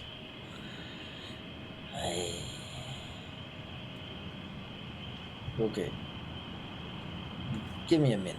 This roof is not amazing. So I'll carefully move my way back and not climb down in the nasty pig pen. Right. Careful. Rather not smell that bad. And then slide down? Yeah, climb down. Same way I got up, just carefully. Sure. I'm not trying to show off or anything. I'll just get hurt. Okay. All right, you slip down by the door, and the pigs kind of move. They're going down for the night. They move in the slop. You hear the sloshing, and they turn away from you, and you hear your friends calling out. Hey, Rasmus, as I walk over there, or really any of you, what is a... Never mind, I'll ask that later. That don't matter. Do any of you have something that we could catch one of these chickens with and keep it quiet? The chickens scurry around you. Roosters and hens, they're all scurrying around. Some leaping off. They're even at night. They're still clearly trying to roost. Could we bring one of these with us? It seems to like these things. We're wanting to take a chicken with us. Yeah, if we could shut the thing up. But yes. No. Keeping the chicken quiet. It is a task that could be managed possibly with the right application of assistance. Yes. Food. Does the chicken run by? Oh, go ahead, Evelyn. Yeah, they're running past all the time. So Taldar, whatever you wish, yeah. Okay. There are many Taldar chickens here. Grabs his axe off his back, chops the head off one. What? I did Picks not it up. mean that. And hands the chicken to a Naho. Is it still running around? All right, so Taldar, roll d6. 1 to 2 is a rooster. 4 to 6 is a hen. I want to know what you just chopped the head off. It's a 2. Oh, the rooster. So a rooster runs past. You drop your axe and you slice his head off. The body, if you've ever seen it, flops around and dies. And everyone looks at you stunned. Rasmus doesn't. Rasmus. And he picks up the chicken by the leg. Here. I did not mean that. Because now there's blood everywhere. Then be blunt with your words in the future. I did. I said, can we take one with us and shut it up? I shut it up, and we can take it with us. Alora, can we bring a live one with us? Papa, son, please stop fighting. He will just move past and start looking at the tracks to try and track forward. Yeah, as you do, they're clear. You can see nothing has approached this night. The sound, the noise, but you can see tracks leading off into the forest. I'll The pick Grand up Wood. the dead chicken too. You pick up the dead chicken. Yeah. Do you allow that, Taldar? Oh yeah, he was trying to get him the dead chicken. Yeah, This thing. All right, so Let's you take the pick dead up the dead chicken. Oh my gosh, the poor dead chicken. All right, you have his body in your hands, and you move following Elora and Taldar. Yes. What do you do? So Daldar's gonna follow Rasmus. I mean, he's ready for this. He's gonna keep his axe now in his hands. It's already out from his back again, and he's gonna follow Rasmus fairly closely. Yeah, Rasmus is moving through the forest. He pushes past branches. Rasmus, describe what you're doing, please. What you see. Rasmus in the same pose he's taken a lot of this time, shield on the arm, hand on the hilt of the sword, is just walking through, keeping an eye on the footprints. And we'll get down and see how deep they are and just kind of keep following them. If he ever gets to a point where he can't find him, he'll try and get to a slightly higher elevation on a tree limb or on like a felled tree or anything, and then find the next one and keep moving. Not saying anything. Before everyone runs off, Alora is actually going to kneel down and try to scoop up one of the live chickens. Make a dex check, please. Okay. Next chick. Chickens they're all like one lofts off the top of the building. So I want It's under late my at night. dex, correct? John? Yeah? I want under my dex, correct? Yes, correct. Did anyone take the head of the chicken? No, Okay. that's the best part. Thank you so much, all you mad chatters. You guys are having fun with us tonight, and I don't know what I'm doing tonight. It's the craziest game we played in a while. But I rolled a 13 and my dex is a 14. all right, so you snatch up a chicken, fluffy, white, feathered. This guy right here, this gal, and you pull her up. She's not killed. She's now in your arms.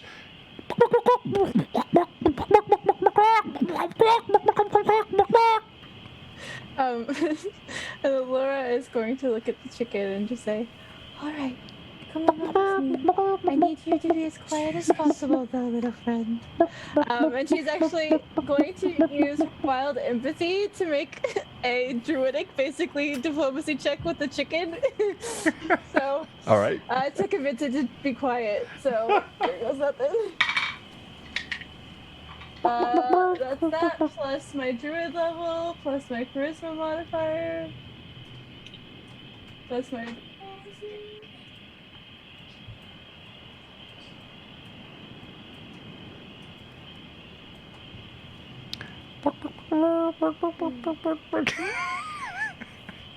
The chicken says bugger off. That's a 13. A 13. Yeah, it's a chicken, right? So Yeah. it goes silent in your arms. You feel it tremble. It's clearly scared, but reassured by your presence. And then the goes silent, and it just trembles in your then arms. As soon as it's kind of quiet, she'll gently put the chicken inside her little like pouch satchel that she has on her side, and like kind of it's a purse chicken now basically. So she's gonna follow after everyone with this chicken now in her bag. Nice. We're not even going to be using that chicken as bait. That's just the new party pet. We didn't keep the dog, but we'll keep the We chicken. kept the chicken. No, I'm still so mad at you guys. Lucky was all right. It's a good dog. All right, he was. All right. So back to you, Rasmus.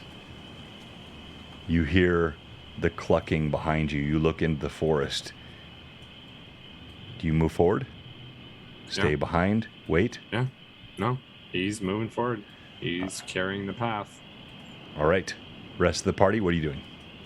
Other's following like literally on his heels. But as they start to head into the forest, he's gonna kind of look at his arm where the sigil is. Sigil? Sigil Yeah, the is sigil. sigil. And he's just gonna look at it for a moment. And it's on your hand, and you see it's diminishing bit by bit, but still quite a bit left. And they just gonna note it, and then look, eyes back forward, right on Erasmus's heels. Anaho. Anaho will be off to the side, 30 feet, off to the side, parallel or like from Rasmus. So not keeping him in lead, so just behind him, but off to the right, about 30 feet. Okay. Oh, 30 feet. All right. So.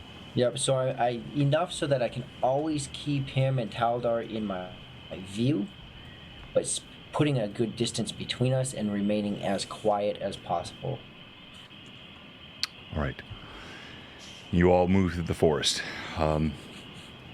This has been a long day. You traveled to the city. You battled in the tavern. You watched Rizia's leg be crushed as you have now almost ushered here by Taldar. You are now in this strange area, moving through a forest. Pigs squealing, horses disappearing, Taldar and Erasmus moving through the trees. And I'm going to ask each of you to talk to me about what you see. Let's start with you, Taldar. Taldar sees the back of Erasmus's glowing locks. No, Rasmus turns behind and bites his finger. Making direct eye contact. Taldar is his eyes continuously dart back and forth on either side of the path. Knowing that Rasmus is in front of him, he's less worried about the what is directly ahead, and more concerned with what may come from the forest. He has traveled through enough of nature over his time to know that there are always things that could be hidden in the forest. And so he just continuously, it's back and forth, watching, looking at the shadows. How full's the moon, John? So the main moon is full, and the secondary moon now is half given. Okay. So it's so yes. Yeah. So he's definitely then looking in the shadows themselves, because with a moon like that, the shadows are going to appear deeper because of the light given off. And so he's really going to be looking, watching the shadows, looking for things to come from them. You move through the forest, and the light of the twin moons, one bright, one dim, do give illumination. And you follow these tracks, massive footprints. Recent rains have obscured them slightly, but they're so heavy and so deep, clear to see.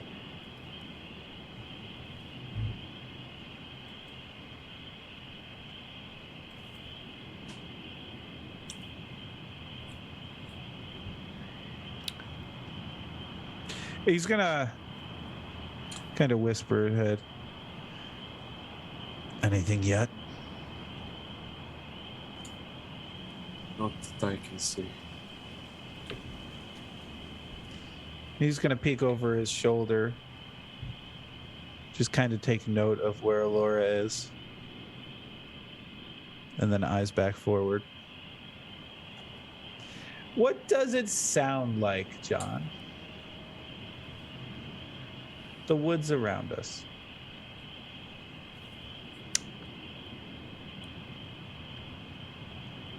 The gentle movement of small creatures, the light chirp of crickets, but occasionally quiet, as though something is amiss. You move through the forest, and you see it gets denser and denser. You smell a stench.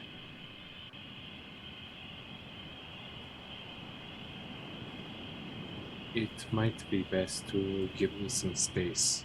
If anything goes wrong, then you'll have a bit of room. If I fall into a trap or something similar.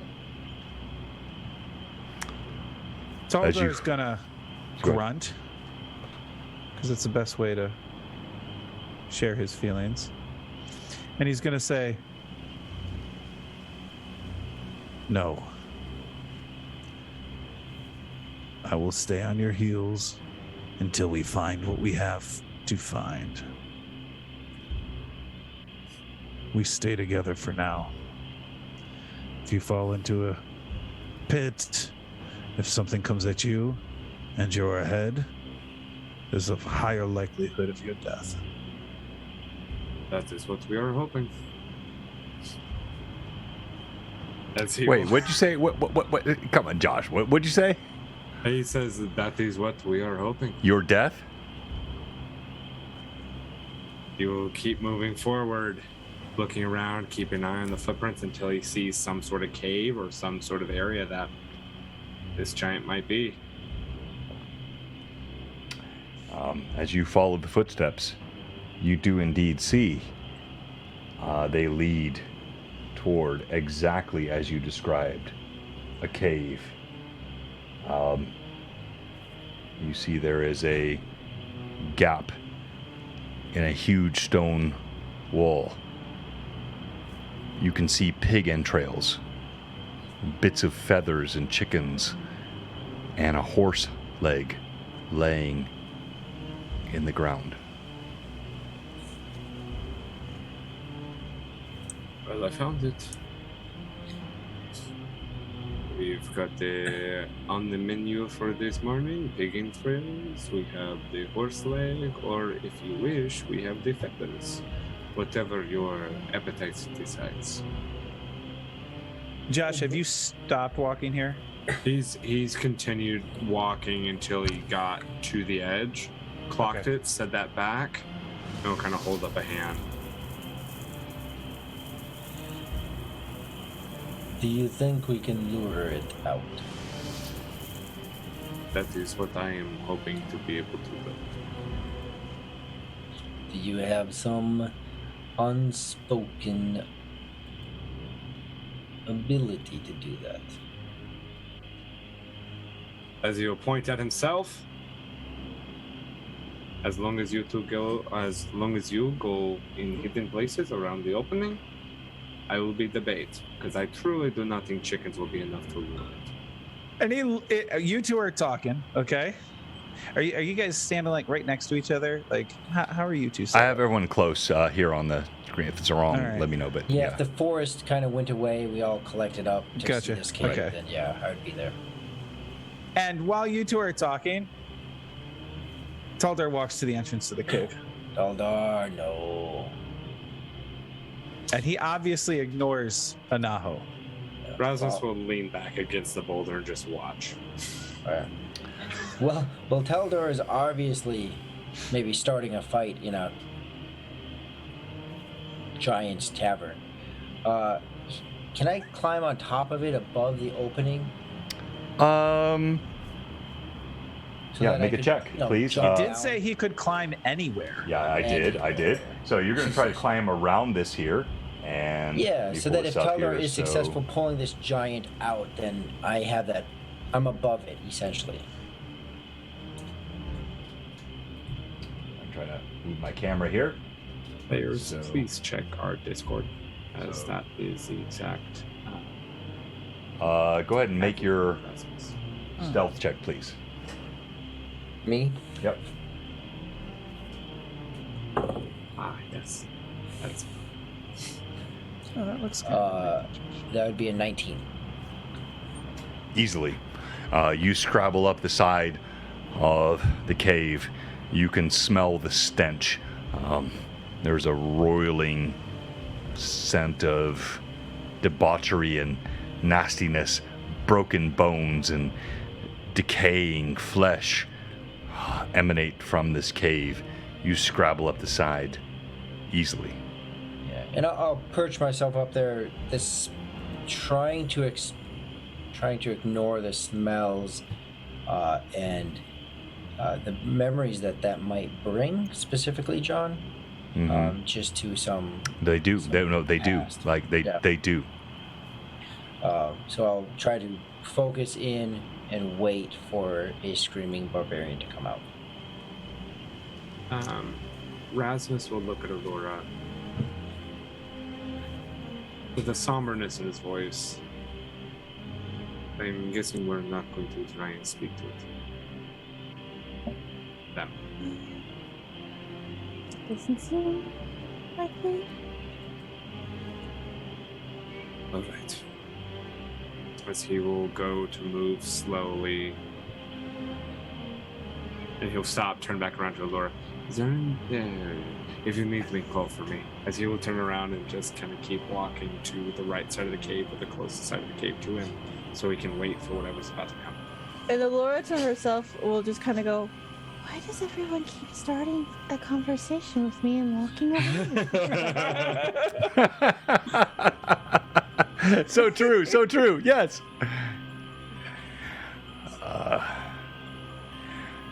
You hear a voice.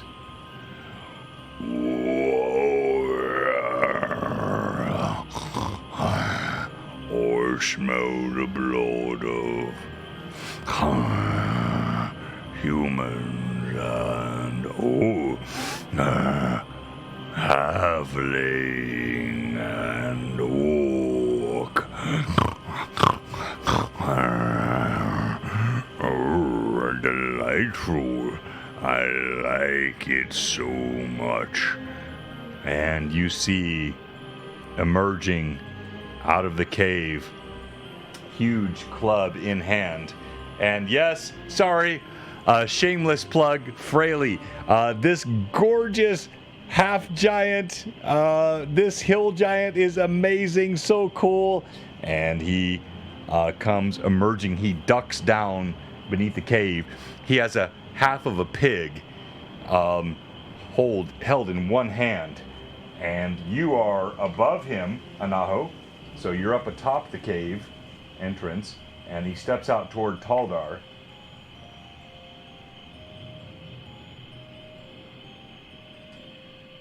Let me get the camera there real quickly. Get that right. Let's go.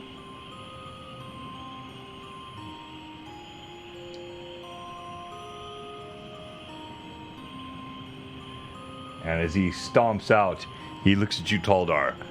You little human. You want to be part of my mirror? Follow me from the farm.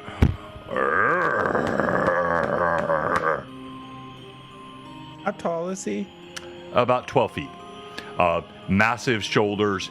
He has several, just like you see here. I'll hold up here because it's just so glorious. He's got all kinds of weapons spiking across his back. He's about 12 feet tall, shoulders broad, face grizzled, and a huge pike in one hand. And he looks at you, stares down. A good meal, I think. You could be something quite tasty for me. He rips a piece off the pig and looks down at you, shakes the pig. Bits of tendon fly off.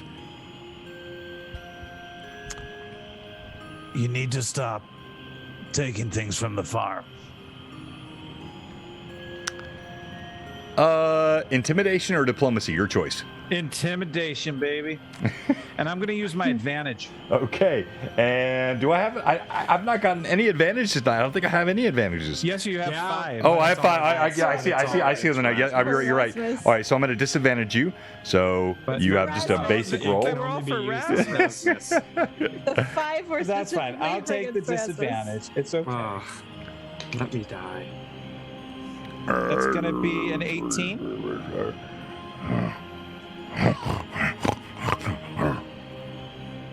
Why? You are not like these soft men. You seem different than them. You are stronger. I understand your need to sustain life. But I also understand that the farmer and his wife have to sustain life. You're making that harder for them. I do not wish to fight you, but I do wish for you to stop taking their animals.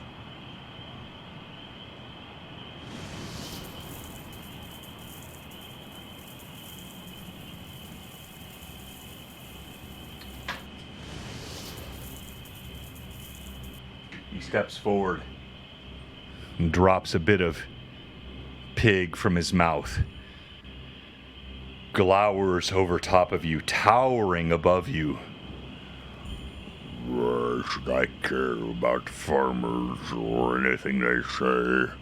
This is not my concern. I need to eat. I need to survive. Are you from these lands?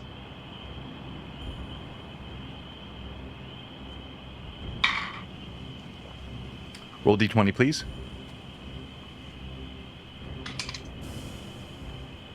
Eight. Give him plus 18 to that roll. Why? just because. From DM to DM, I'm giving him plus 18 on the roll. Come on, tell me that is not the coolest giant mini ever. This It is sucker really is sick. so awesome. It's got nice nipples. I know. Stop the nipple. He said I know.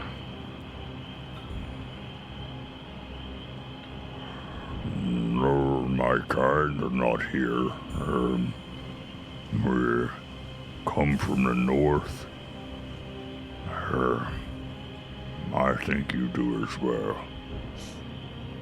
The rest of the party, you're all hearing this, so anyone else can respond. You're hearing this conversation happening between Taldar and the giant who looms over him, literally dwarfing him. Huge club in his hand. Toldar nods. I've lost my people. I now wander by myself. I know what it's like. I know what it's like to try and survive. But my people also understand that others have to survive as well. I understand your predicament. But I also understand the farmer. And so I'm asking you, rather than fighting you, I'm asking you to leave this place. Find your kind again. He steps forward closer to you. Why? What can you offer me? Why should I bother to leave? The farmer has many fat pigs and big horses. I would like to just eat them all. Why should I listen to you? I have nothing to offer you. But I can promise you that if you don't leave, you will have a fight on your hands.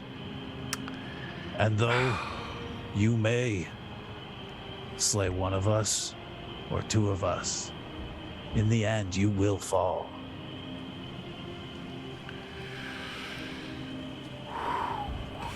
All right, so I'll let the rest of the party respond because this is very, very important here. Rasmus, Elora, Anaho.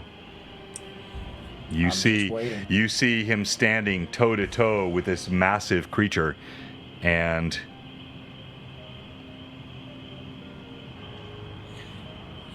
I'm just waiting for something to happen. If it de-escalates, it does. But if an attack is coming, if an attack is going to happen, then Anaho is already ready to take a shot with his crossbow. Same. all right, so you do sense it's not hard. This is on the edge. This creature could be. It was very close. Something that Taldar said initially pulled it away from combat. But then, as Taldar became more threatening, the creature then became more belligerent. So, this is not fait accompli. I'm just asking what you guys are doing, because you can see as Taldar became more and more threatening, this creature got more and more blown up and threatening.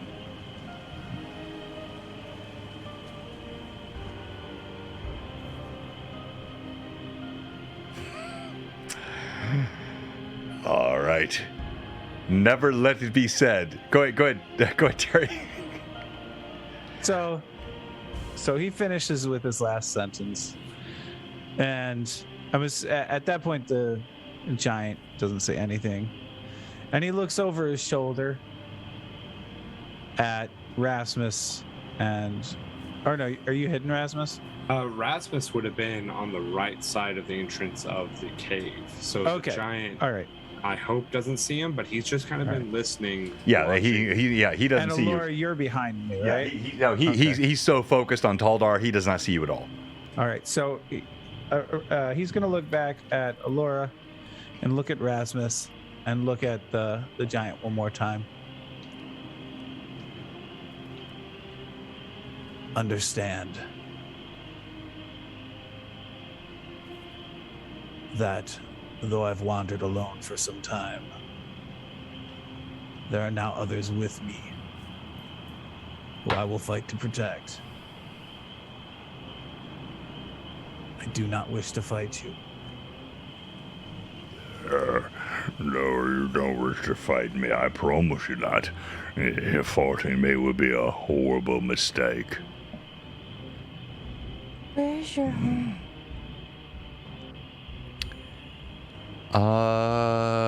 Elora, roll diplomacy, please.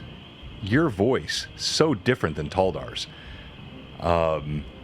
Suddenly, like, when you speak, the giant's ears perk up, and he turns towards you. That's a 19 on the die plus 2. Yeah, so 21.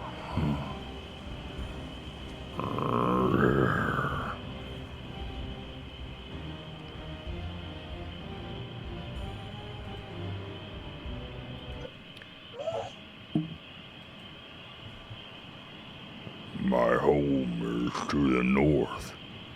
I was driven out. Evil surrounds. I just want to eat. I just need food. I just want to survive. But I think this one, And he points a big finger down at Taldar. this one needs to be crushed. He's kind of cruel and mean. And he pulls a big club out and holds it over Taldar's head. Do not mistake my friend. He is very protective of the rest of us. What drove you out from your home? What did this? He's kind of like almost like hyperventilating. He steps back from Taldar a bit.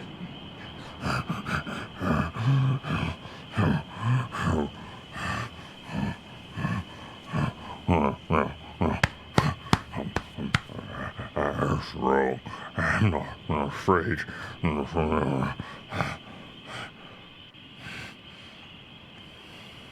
We are traveling north. Perhaps we could help.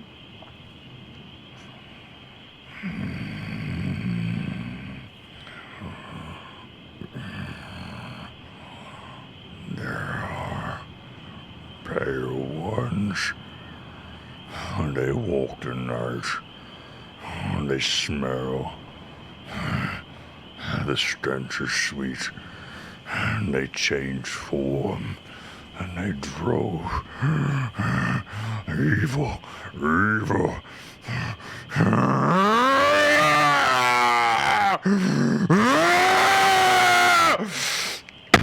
He slams the wall next to him. He seems to be something you said, Elora, has caused a reaction in him. He staggers back. Anaho is on high alert. What horrors you must have faced. I'm sorry.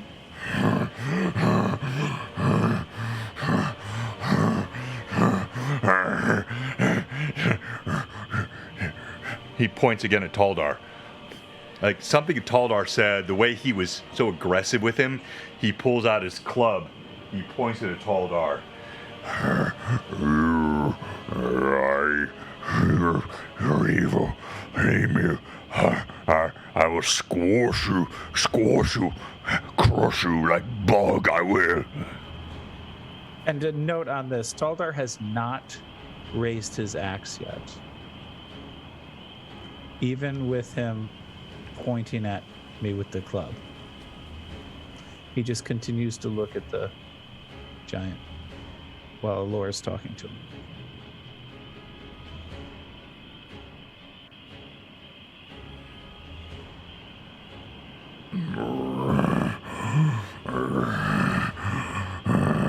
And I don't need a lozenge. Thank you, Robert. I'm fine. Go ahead. Understand.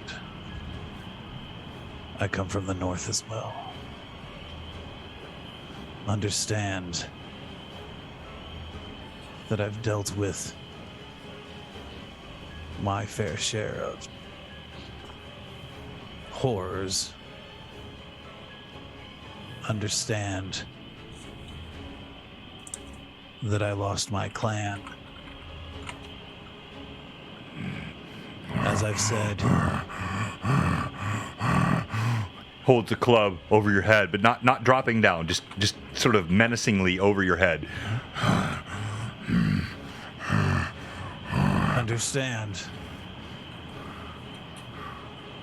I only fight when I need to protect others, or I need to protect myself. My axe still remains at my side. It has not raised towards you. Believe what you want. The only reason I will fight you is if it means that I can keep these ones safe, and the one that I'm hoping gets healed. All right, rest of the party. Let's go to you, Anaho, first. You've been kind of quiet, so what are you thinking, saying, or doing? You're sitting up above. You're kind of perched atop the cave where the giant came out, and you can smell the fetid stench of decaying meat and rotting flesh. And you see this whole... Evelyn, stop smiling. Every time you smirk, Evelyn. But you can see all this happening. What are you doing, Anaho? In and out of this conversation, Anaho is having moments of flashbacks of that specifically the stench of the cave, the sight of the cave. It's triggering memories for him. Yes. With the escalation of the giant, he is just a hair away from acting, from attacking the giant. Between these flashes of these fairly brutal memories that he has, along with the escalation. The only thing holding me back currently is the calmness, the very odd calmness of Taldar. The statements being made kind of get through every now and then, but it's the calmness that he has in the situation. But a very high alert and memory flooding him currently.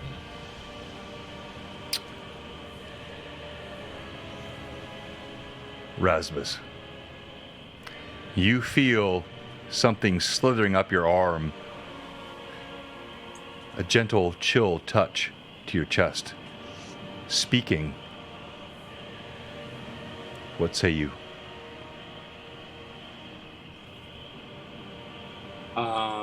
What does it say something or No, Okay. you just feel the sense of foreboding? foreboding is a good word. Yes. I was going to say fear, but foreboding is better. Yes, foreboding. Is it within the words of the giant or within the situation itself?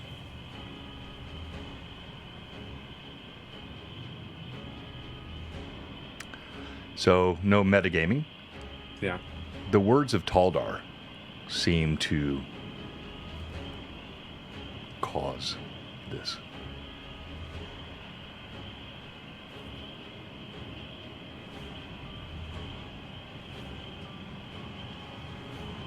You'll just keep an eye on the situation, and honestly, his hand kind of comes off of his sword and relaxes a bit. Okay. Because he'll just look at the situation, and in his mind, it's already been resolved. All right, Elora, you stand there and you sense it's not resolved. In your mind, you can feel there is violence coming from this creature. While there has been sound counsel coming from Taldar, there is something else affecting this creature, and it seems to be getting more and more agitated.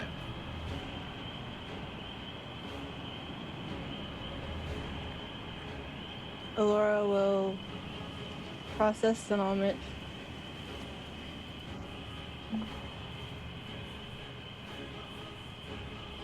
I can sense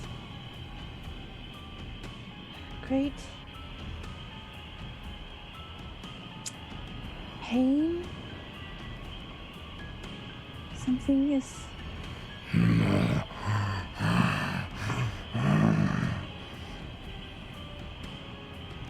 and she'll actually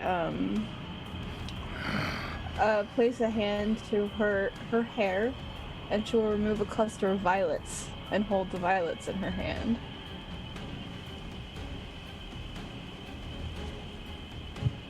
All right, and you offer those toward Taldar, toward the giant, or She's just just yourself? sort of holding them out right now, Okay.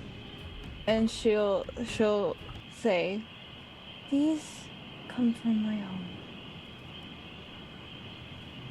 These are very special to me because they represent where I am from. I find something calming about them. They bring me peace. And I offer them as a gift to you. and she'll hand them toward the giant.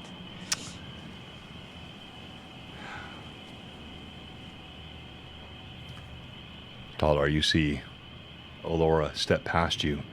She holds up, and again here for we're all kinds of different stuff. We're using the VTT, but this is Elora here. This is, of course, I think the giant probably needs no introduction. And then this is Taldar standing next to him. Over here is Rasmus, and of course we have our friendly neighborhood Havling is standing atop the hill. As Elora steps forward, the giant looks initially threatened, kind of pivots towards you.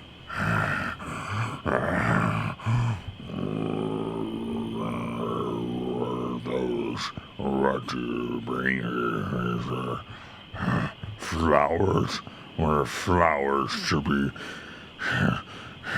in comparison to what I've lost my family. This threatening, barbaric, man of the north. I can squish him. What can your flowers do? Flowers do many things. They tell us a history of where they've been. They are gifts to bring happiness to others. They have meanings of their own, lives of their own. And they are very delicate and could easily be crushed. But we care for them. We keep them safe. And they, in return, bring us lovely aromas and nice colors and sometimes even food too. Roll diplomacy, please. All right. Using an advantage for this. I wouldn't even this. The role play was so good, I would not disadvantage that. It was great role play. Love it. Oh, that's good because that's a natural 20. Think of What? All right, go ahead. Erasmus, you were gonna say something? He was just gonna be looking up to a Naho, and he won't clap his hands, but it like almost like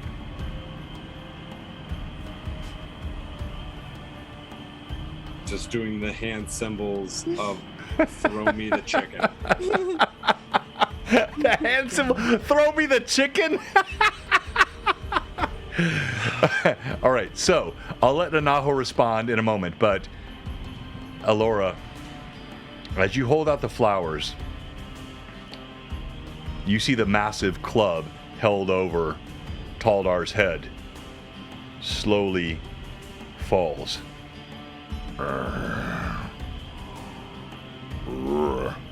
Pretty flowers. Those are so pretty, right? It won't hurt.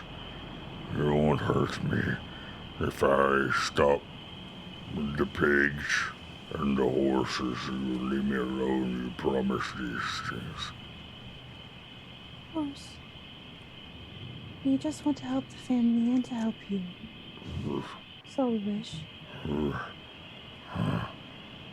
He looks at Taldar again, kind of casts a sidelong glance at him, threateningly flexes, and then looks back at Alora.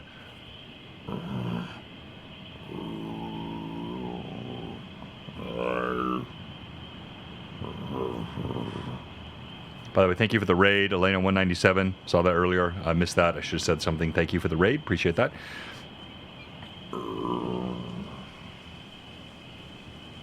Here. I found this. You might be able to use it better than I can. Here. And he dangles between two fingers a small rod. Looks like it's woven of a thorn bush. Has thorns and rows atop, and he holds it out to you gently. And Laura will hold the flowers up to allow him to take them first. And then would take it in hand.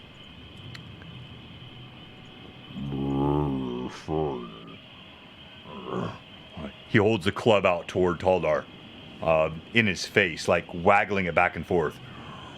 Won't steal any more of the pigs and the horses, but I keep the shaggy people and all the armor away from me. I want no fight with you. And he starts to move back toward the cave. And as he's walking, Taldar is going to actually say something. Can I ask you a question? He looks at you mistrustingly, like clearly his eyes like squint. He looks back toward Alora with a bit of kindness in his visage. He's connected with her. When he looks at you, his eyes get squinty. What do you want to say to me? You said you lost your family. Shaggy head moves up and down, his beard grizzled and gray. He pulls a hand through it. Many were dead and lost. This is what has happened is your kind. He points a finger at you. Your kind have brought destruction upon the land. All of you are like selfish, greedy, wanting coin, wanting power, wanting gold. All of you the same.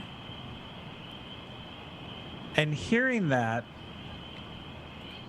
Taldar has a realization and an understanding of what he might be referring to. And he looks at him.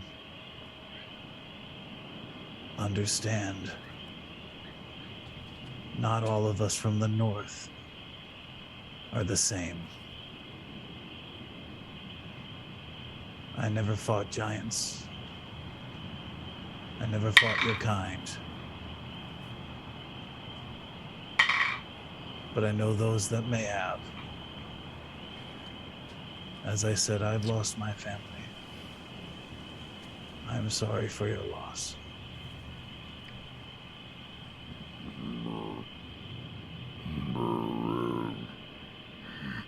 He seems to be confused.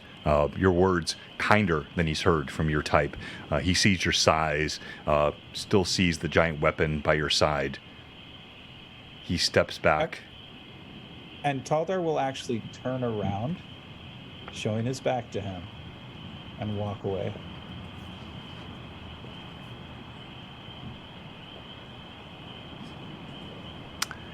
All right. Rasmus, Anaho. Any final thoughts? Alora has this giant in the palm of her hand. He is clearly Rasmus.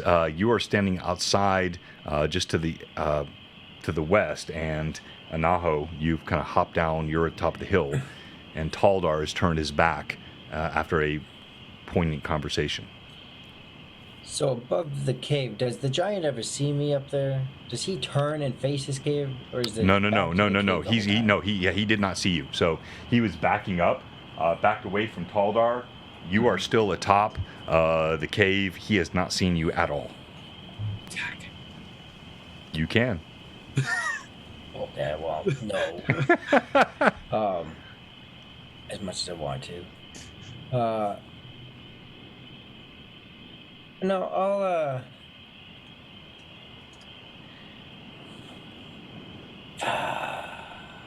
you know, He kind of grumbles, looks at Taldar as he steps away. His club kind of falls down by his side, but he's still scanning around. He's not seen you. Yeah, and seeing this very apparently calm chicken in Alora's hands, I will go ahead. Very calm, yes. I will go ahead and I'll be prepared to back up quickly, hopefully to avoid his sight, just because I don't want to alert him. But kind of an abnormal behavior for Anaho, something that isn't necessarily of his nature, but he will drop the chicken. One of those moments when the giant is making louder noises, he'll go ahead and drop the chicken right in the entrance of the cave, and then back off around the outside and kind of flank around the outside of the. All right. Stay away from the giant and come back around to Taldar and Alora. But the point is just dropping that chicken so that when he does turn around, he'll probably see it. All right, so easily done. We have Anaho here atop the cave, and as the conversation occurs with Taldar, Alora, and Erasmus all around, all of you see this happen. You see Anaho drop a dead chicken in the entryway of the cave. The hill giant makes no notice of it as it's backing up.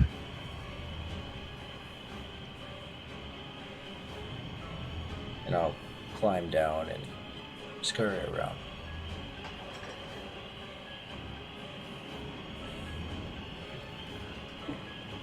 The giant turns around. Roll stealth, please, Anaho.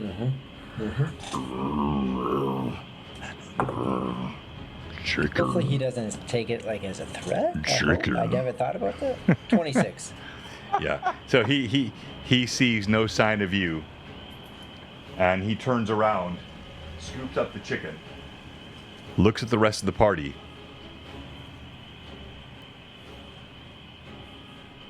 He surveys you, looking for signs of threat.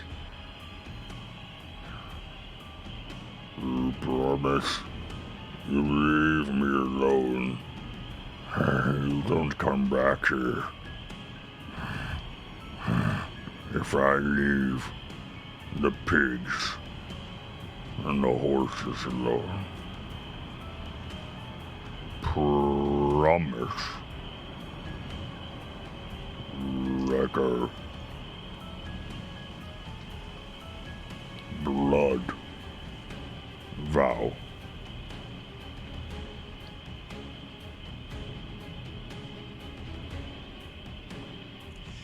And Taldar, hearing that, will stop, turn back around,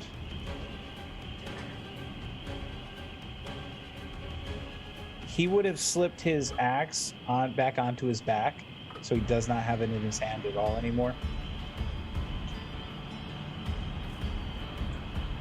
We promise. And if a blood vow is what you need, then a blood vow is what you will get.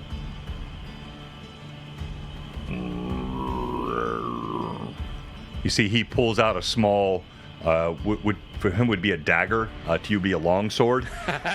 He slices his arm, blood spills out on the soil. The vow is mine. I will leave alone if you make the same promise.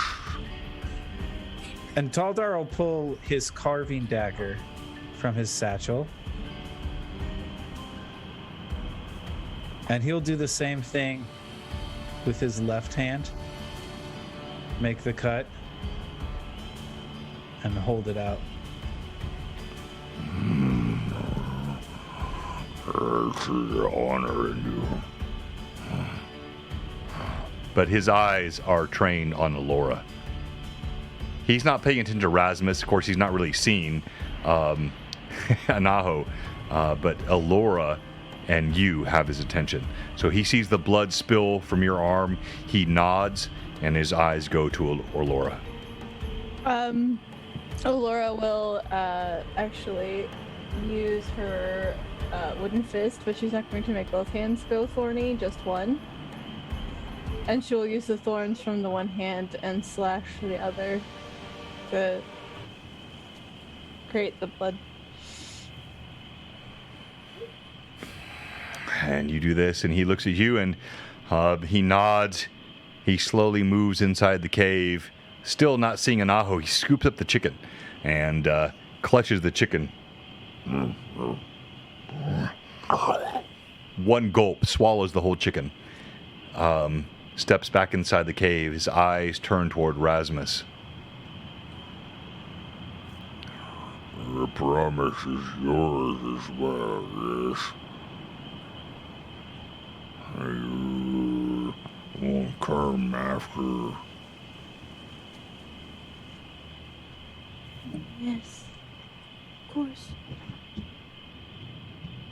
He points at Rasmus, like big finger, fat, thick, points right toward Rasmus. No one else. He's just looking right at him. And your companion says the same. Yes. I will not come after you. And he will pull the dagger from above his longsword. Is this what you want? He waves a hand, steps inside the cave, and vanishes. Go ahead. Like, if you want to stop him, you can. He would have been like, would you like me to heal your arm? You are bleeding a lot. As you say this, he just slaps it. Blood splatters everywhere, and he laughs.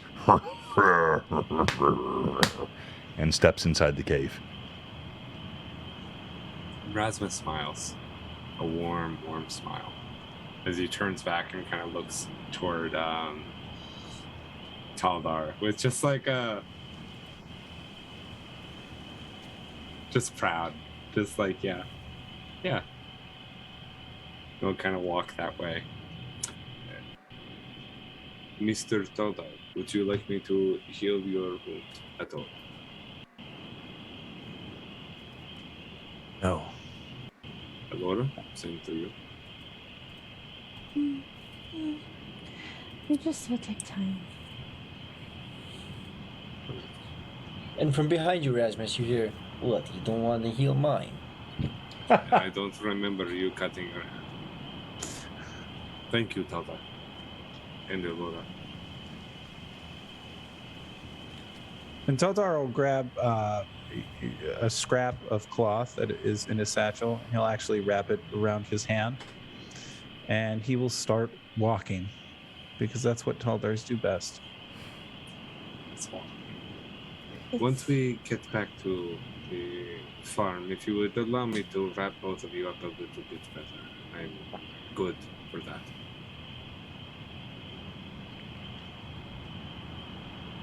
Taldar grunts. Oh, go ahead, Evan. You have no need to thank me, by the way, Rasmus. I just know it's very hard being alone in the world. And sometimes you just need someone to see that. Rasmus stops, puts a hand not touching Alora, but a little bit in front of Alora. His fist almost in an open grasp. And for that is every reason that I have to thank. As he'll open his hand, and in his hand is an uncrushed lily. As he will smile softly. Wow. I hate to see innocent blacksmith.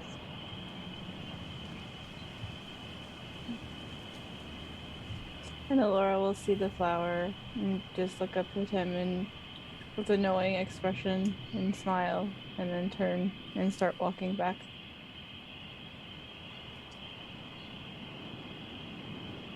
Is that the chicken?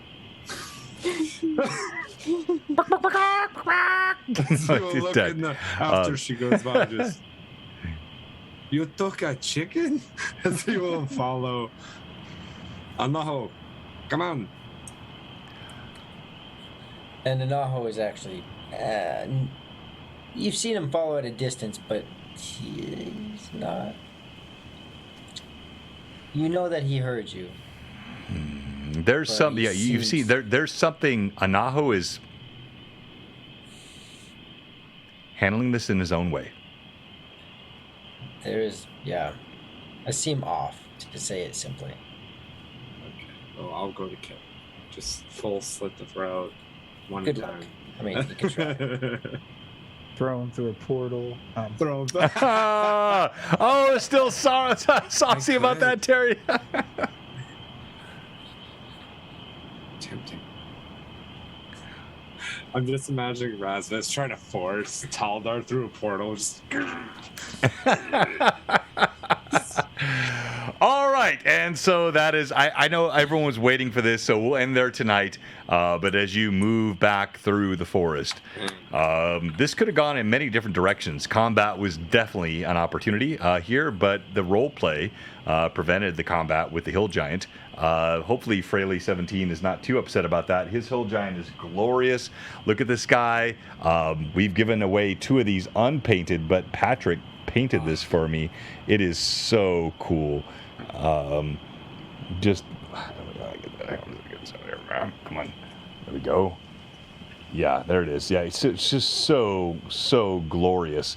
And but this was so well role played tonight, and I love that because combat is always a chance, but also role play is always a chance. And let's go, come on, there we go. All right, and so we got giveaways tonight as well. Let's go around and quickly do stream MVP, why you should be, and we have 2 giveaways tonight. We have the Treasures of Greyhawk Lightning Source book from Fraley.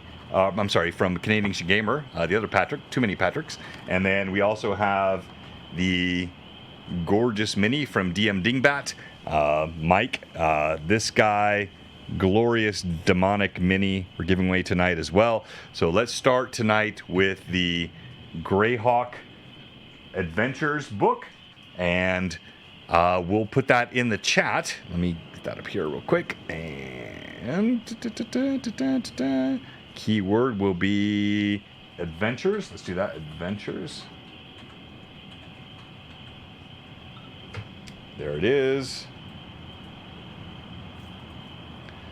And pop that in the chat as well. What a great night tonight. Like, really good viewership. Thank you, everyone, for supporting us tonight. And incredible Level 5 Hype Train and all the support tonight was really appreciated. If you're watching tonight and you haven't followed, which I can't believe there would be anyone that hasn't followed, but if you're one of those few that has not followed us yet, wow, I mean, I'm shocked. But if you followed and you haven't subbed, or if you're a sub and your sub has expired, we have one question for you tonight. What are you doing? Come on, give us a follow, give us a sub, give us a resub. Thank you so much for all the support. We are on the pathway to partner. I can see it happening already. We've been crushing it. Thank you so much to all of our viewers.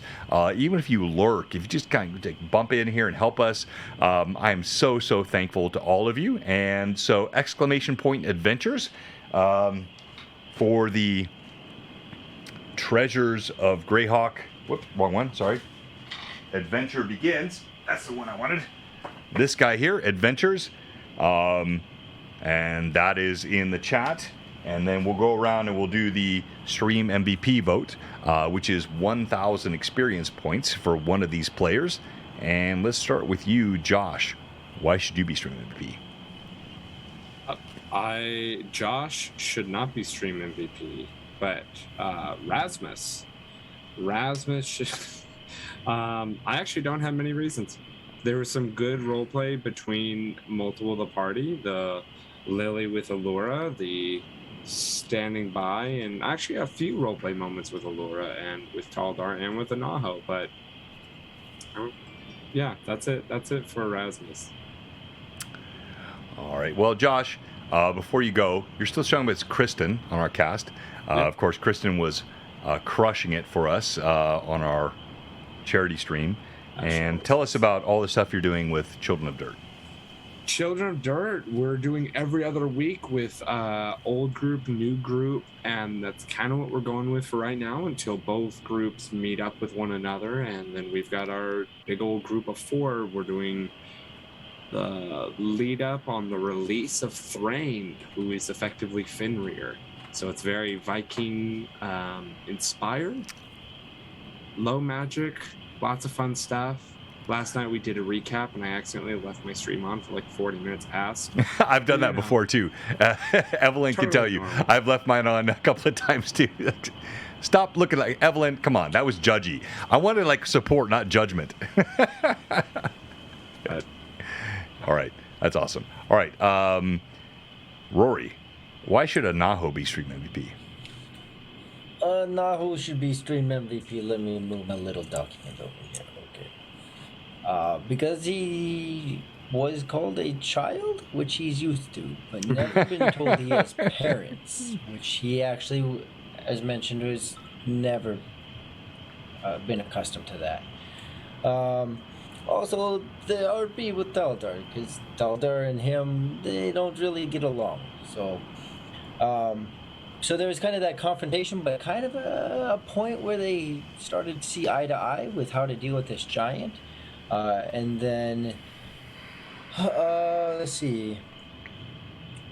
Oh, I also avoided making a blood vow as I've avoided drinking poison, as I've Right. avoided having a Getting the mark on my glyph, hand. yes. No. But I was still useful to the group. I did position myself on top of the cave, stayed silent just in case, on edge due to the flashbacks, due to the smells, and due to the escalation of the giant. So I was helpful, as well as dropping a chicken, kind of abnormal for his I'm still behavior. confused at what that was, but it's fine. Well, it gave the giant some food, and then he hopped down. Plus, he didn't want a dead chicken to begin with. Yeah, exactly. It's like, what are you gonna do? All You right, just so have a headless cock in your head. our winner of the adventure begins is Unremarkable Flesh Bag, which is such a great username. I've been following since July of last year. Unremarkable Flesh Bag, are you still with us? You must be present to win. If you are here, you can win this great adventure begins book. Yeah, all right, good. All right, so Unremarkable Flesh Bag, you are quite remarkable, my friend. Please jump into our Discord, which I'm sure Evelyn has already posted, and give me your mailing address, your first name, last name, and mailing address. I'm Blue Box in our Discord, and we'll get that to you. All right, so now, you, Josh, for the main giveaway, which we're going to call let's do, keyword will be Mike. Because it's let's do Dingbat. Because we've got so many mics. So Dingbat is the giveaway for this mini. Honestly, I wanted to paint it myself. It's so cool, but Mike did a great job with this 3D print, and this is the giveaway for the main prize tonight. So type Dingbat in the chat, and you, Josh. I'll roll here. You're going to be rolling for Thomas, Heart of Adventure. Nice. Yes. And then you, Rory, are going to be rolling for Rip Artist. Rip Artist. You've never won before. Rip Artist, new. Are you still with us here? Paul John's Life. Dingbat. I love it. That's great. All right. So Rip Artist, if you're here, let us know. And that will be Rory's.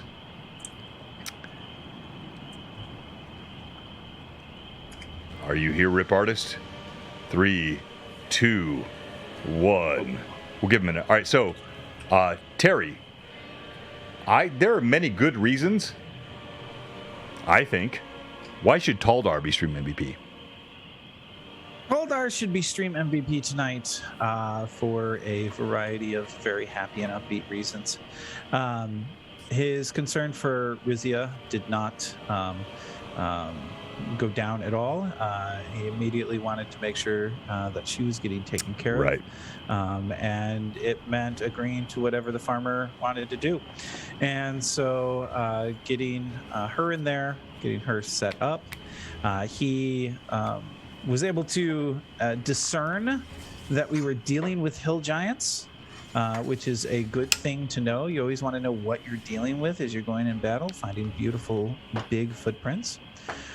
He became a dad tonight, which was really exciting. He did. It's always nice as a first-time father to really know that you can make a difference in a child's life.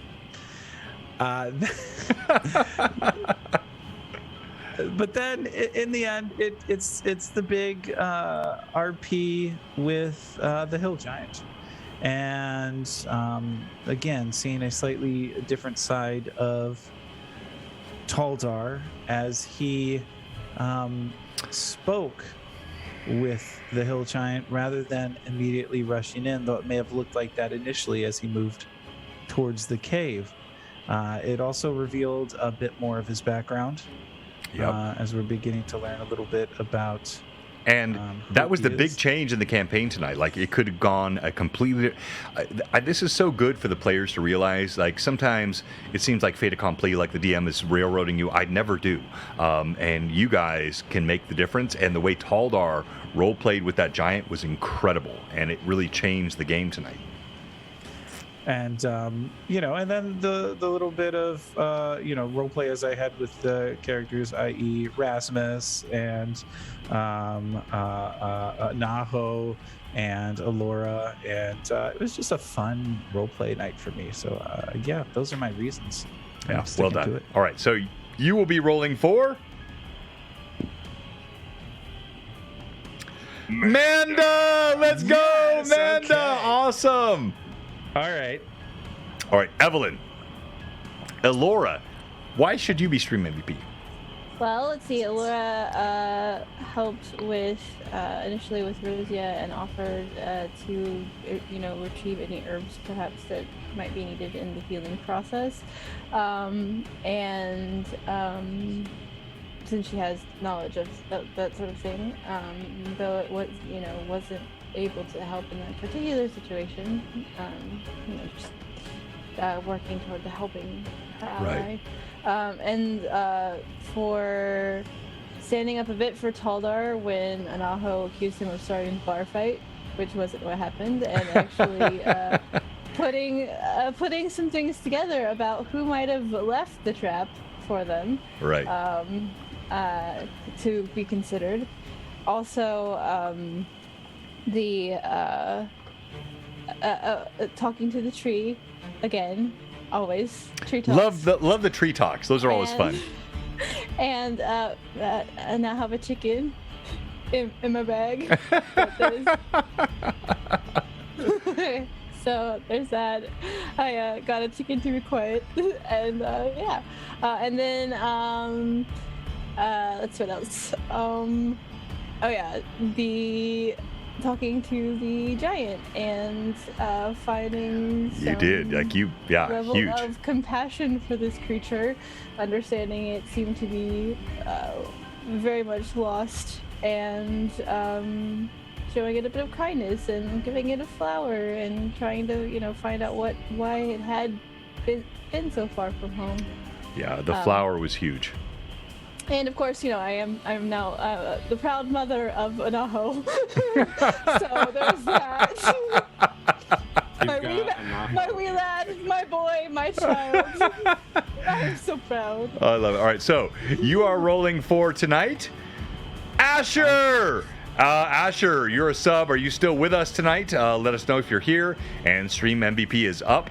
And let's go back around as they are voting. And let's start with you tonight, Josh. Go ahead and make your roll, my friend. Oh, that's right. I'm rolling for old Tommy Boy, Heart of Adventure. That is going to be a nat 20 and a 17. No way. No way. You roll a 20 for... I don't want Thomas to win, though. You took that from Manda? What a bastard. Yeah, you suck, Josh. Really? Wait, Thomas, are you still here? If he's not here, he can't win. Yeah, I gotta see if he's still here. My hands are still up. Yeah, he's still here. Sorry. Okay, All right, go ahead. Rory, we need another 20. Go ahead, Rory. This is the night to do it. It is is. Riff Artist a subscriber? No. No, Just it's a follow. Just Yep. one. Sorry. I mean, I did better than I normally do. I got a 9. All right, Terry. Okay, I'm warming these up. We're gonna do this cozy gamer dice first. That's a 7. That sucks. Okay. No, come on. Ducky dice. I always love my ducky dice. My ducky dice are bay. Let's go. 14. Oof. Uh-oh. All right, but why do I save Evelyn for last every time? I shouldn't. Everyone fears her. I don't know why I do this. So, Evelyn, go ahead. It's the kindest animal. All right. Well, that's Laura for you. So there you go. I'm going to use my violet die because of tonight and the violet, and then I have a Love rose it. one as well. And you're rolling for Asher, right? And I'm rolling for Asher the bear. Yeah. Let's go, Asher. Here goes nothing. Come on. He's a sub. That's a 9 And? a 15. Josh, you won. Who was your? I'm sorry. Who'd you roll for, Josh? Heart of Adventure. I'm here. Let's for go. Thomas. Wait, Thomas? No, I don't want Thomas to win. I'm teasing. All right, Thomas, that's fine. That was well done, Congratulations. Thomas. Well done indeed. Yeah, well done, sir. All right, so we're gonna set up our raid. Please don't leave us. We're gonna go to a good raid for someone here tonight. As we close off, Stream MVP is still up, and who's in the lead right now? Oh, it's Taldar. By It's and large. Taldar. Taldar is wait. Let's see. Oh no, it's it's not close. No. Wait, hey, no, wait. Oh, Allura, wait, come no, on, no. guys. Alora's coming on Come now. guys. 12-7, Allura up 12-7, 13-7. Just Who's that? Vote, more, vote, vote, six more vote, votes, vote, come vote, on. vote, vote. 14. there. 7 more votes. Come on. Let's go. Come on. Come on, Let's go. Oh, it's so Come close. on, Ah! Come on. Dang it. No, it's all Taldar. Taldar! Taldar, you are stream MVP tonight. Congratulations, my friend. Please thank your fans. Oh, hell yeah. Tip your taxes. Thank all the little people, Taldar, please. No, I want to. I hope that everybody enjoyed the RP. I mean, the RP tonight across the board was fantastic, and we didn't have any encounters tonight. Not well. I mean, We had could encounters, have, we but never yeah. we didn't have any fighting. But I feel like tonight, and you all tell me if I'm wrong, but I feel like tonight, I loved tonight's session. I loved learning a little bit about each of our characters Yeah. and seeing how we. I mean, look. One of the things is Taldar noted Erasmus doing something, and he's not so sure. So there's a conversation coming in the future. Those things I think make this really enjoyable. I Well hope said. it makes it enjoyable for Yeah. those that are watching. I hope so too. Well said. Enjoy. Really well said. And yeah, ultimately, we like telling great stories here. That's what Blue Box is about. And the fights are fun, but the fights are never assumed. Like they can always be run around. And we had a huge combat with the undead that lasted a full session recently. And then we go several sessions with no combat. And then we go 2 sessions with all combat. It's not premeditated. It's just all with the game commands and what the players do. But I thought tonight was so much fun because I was fully ready to whack on you guys with this hill giant from Fraley. But the role play was so good, it made more sense to play it that way. And bravo. All right, so we're gonna raid Careful Cantrip tonight. Sorry, go ahead, Josh. You got time? Go ahead. No, I got nothing. I love it when you whack on us, John. Stop that, Josh. Stop. The innuendo. We didn't have enough. Whenever Vivi's not here, we don't have enough innuendo. I can see Exactly. that she is. All right. So we're raiding now. Careful Cantrip. They actually raided us. They're also close friends with other raiders that have been on our side. So thank you so much, everyone. Blue Box back tomorrow night. Mike Disney will be with us along with Chandler, who you know as Markov for painting, and then Mystical Unicorn, Manda. So great crew tomorrow night for our Lore Masters Arcanum. Don't miss that tomorrow night. It's going to be a great time. And thank you, everyone, for joining us. And Blue Box, tired, but so thankful. Give us a follow if you have not yet. No more what are you doing? Just do it. Follow us, please. And thanks, everyone. Raiding Careful Cantrip in 3, 2, 1, now. Sweet. Not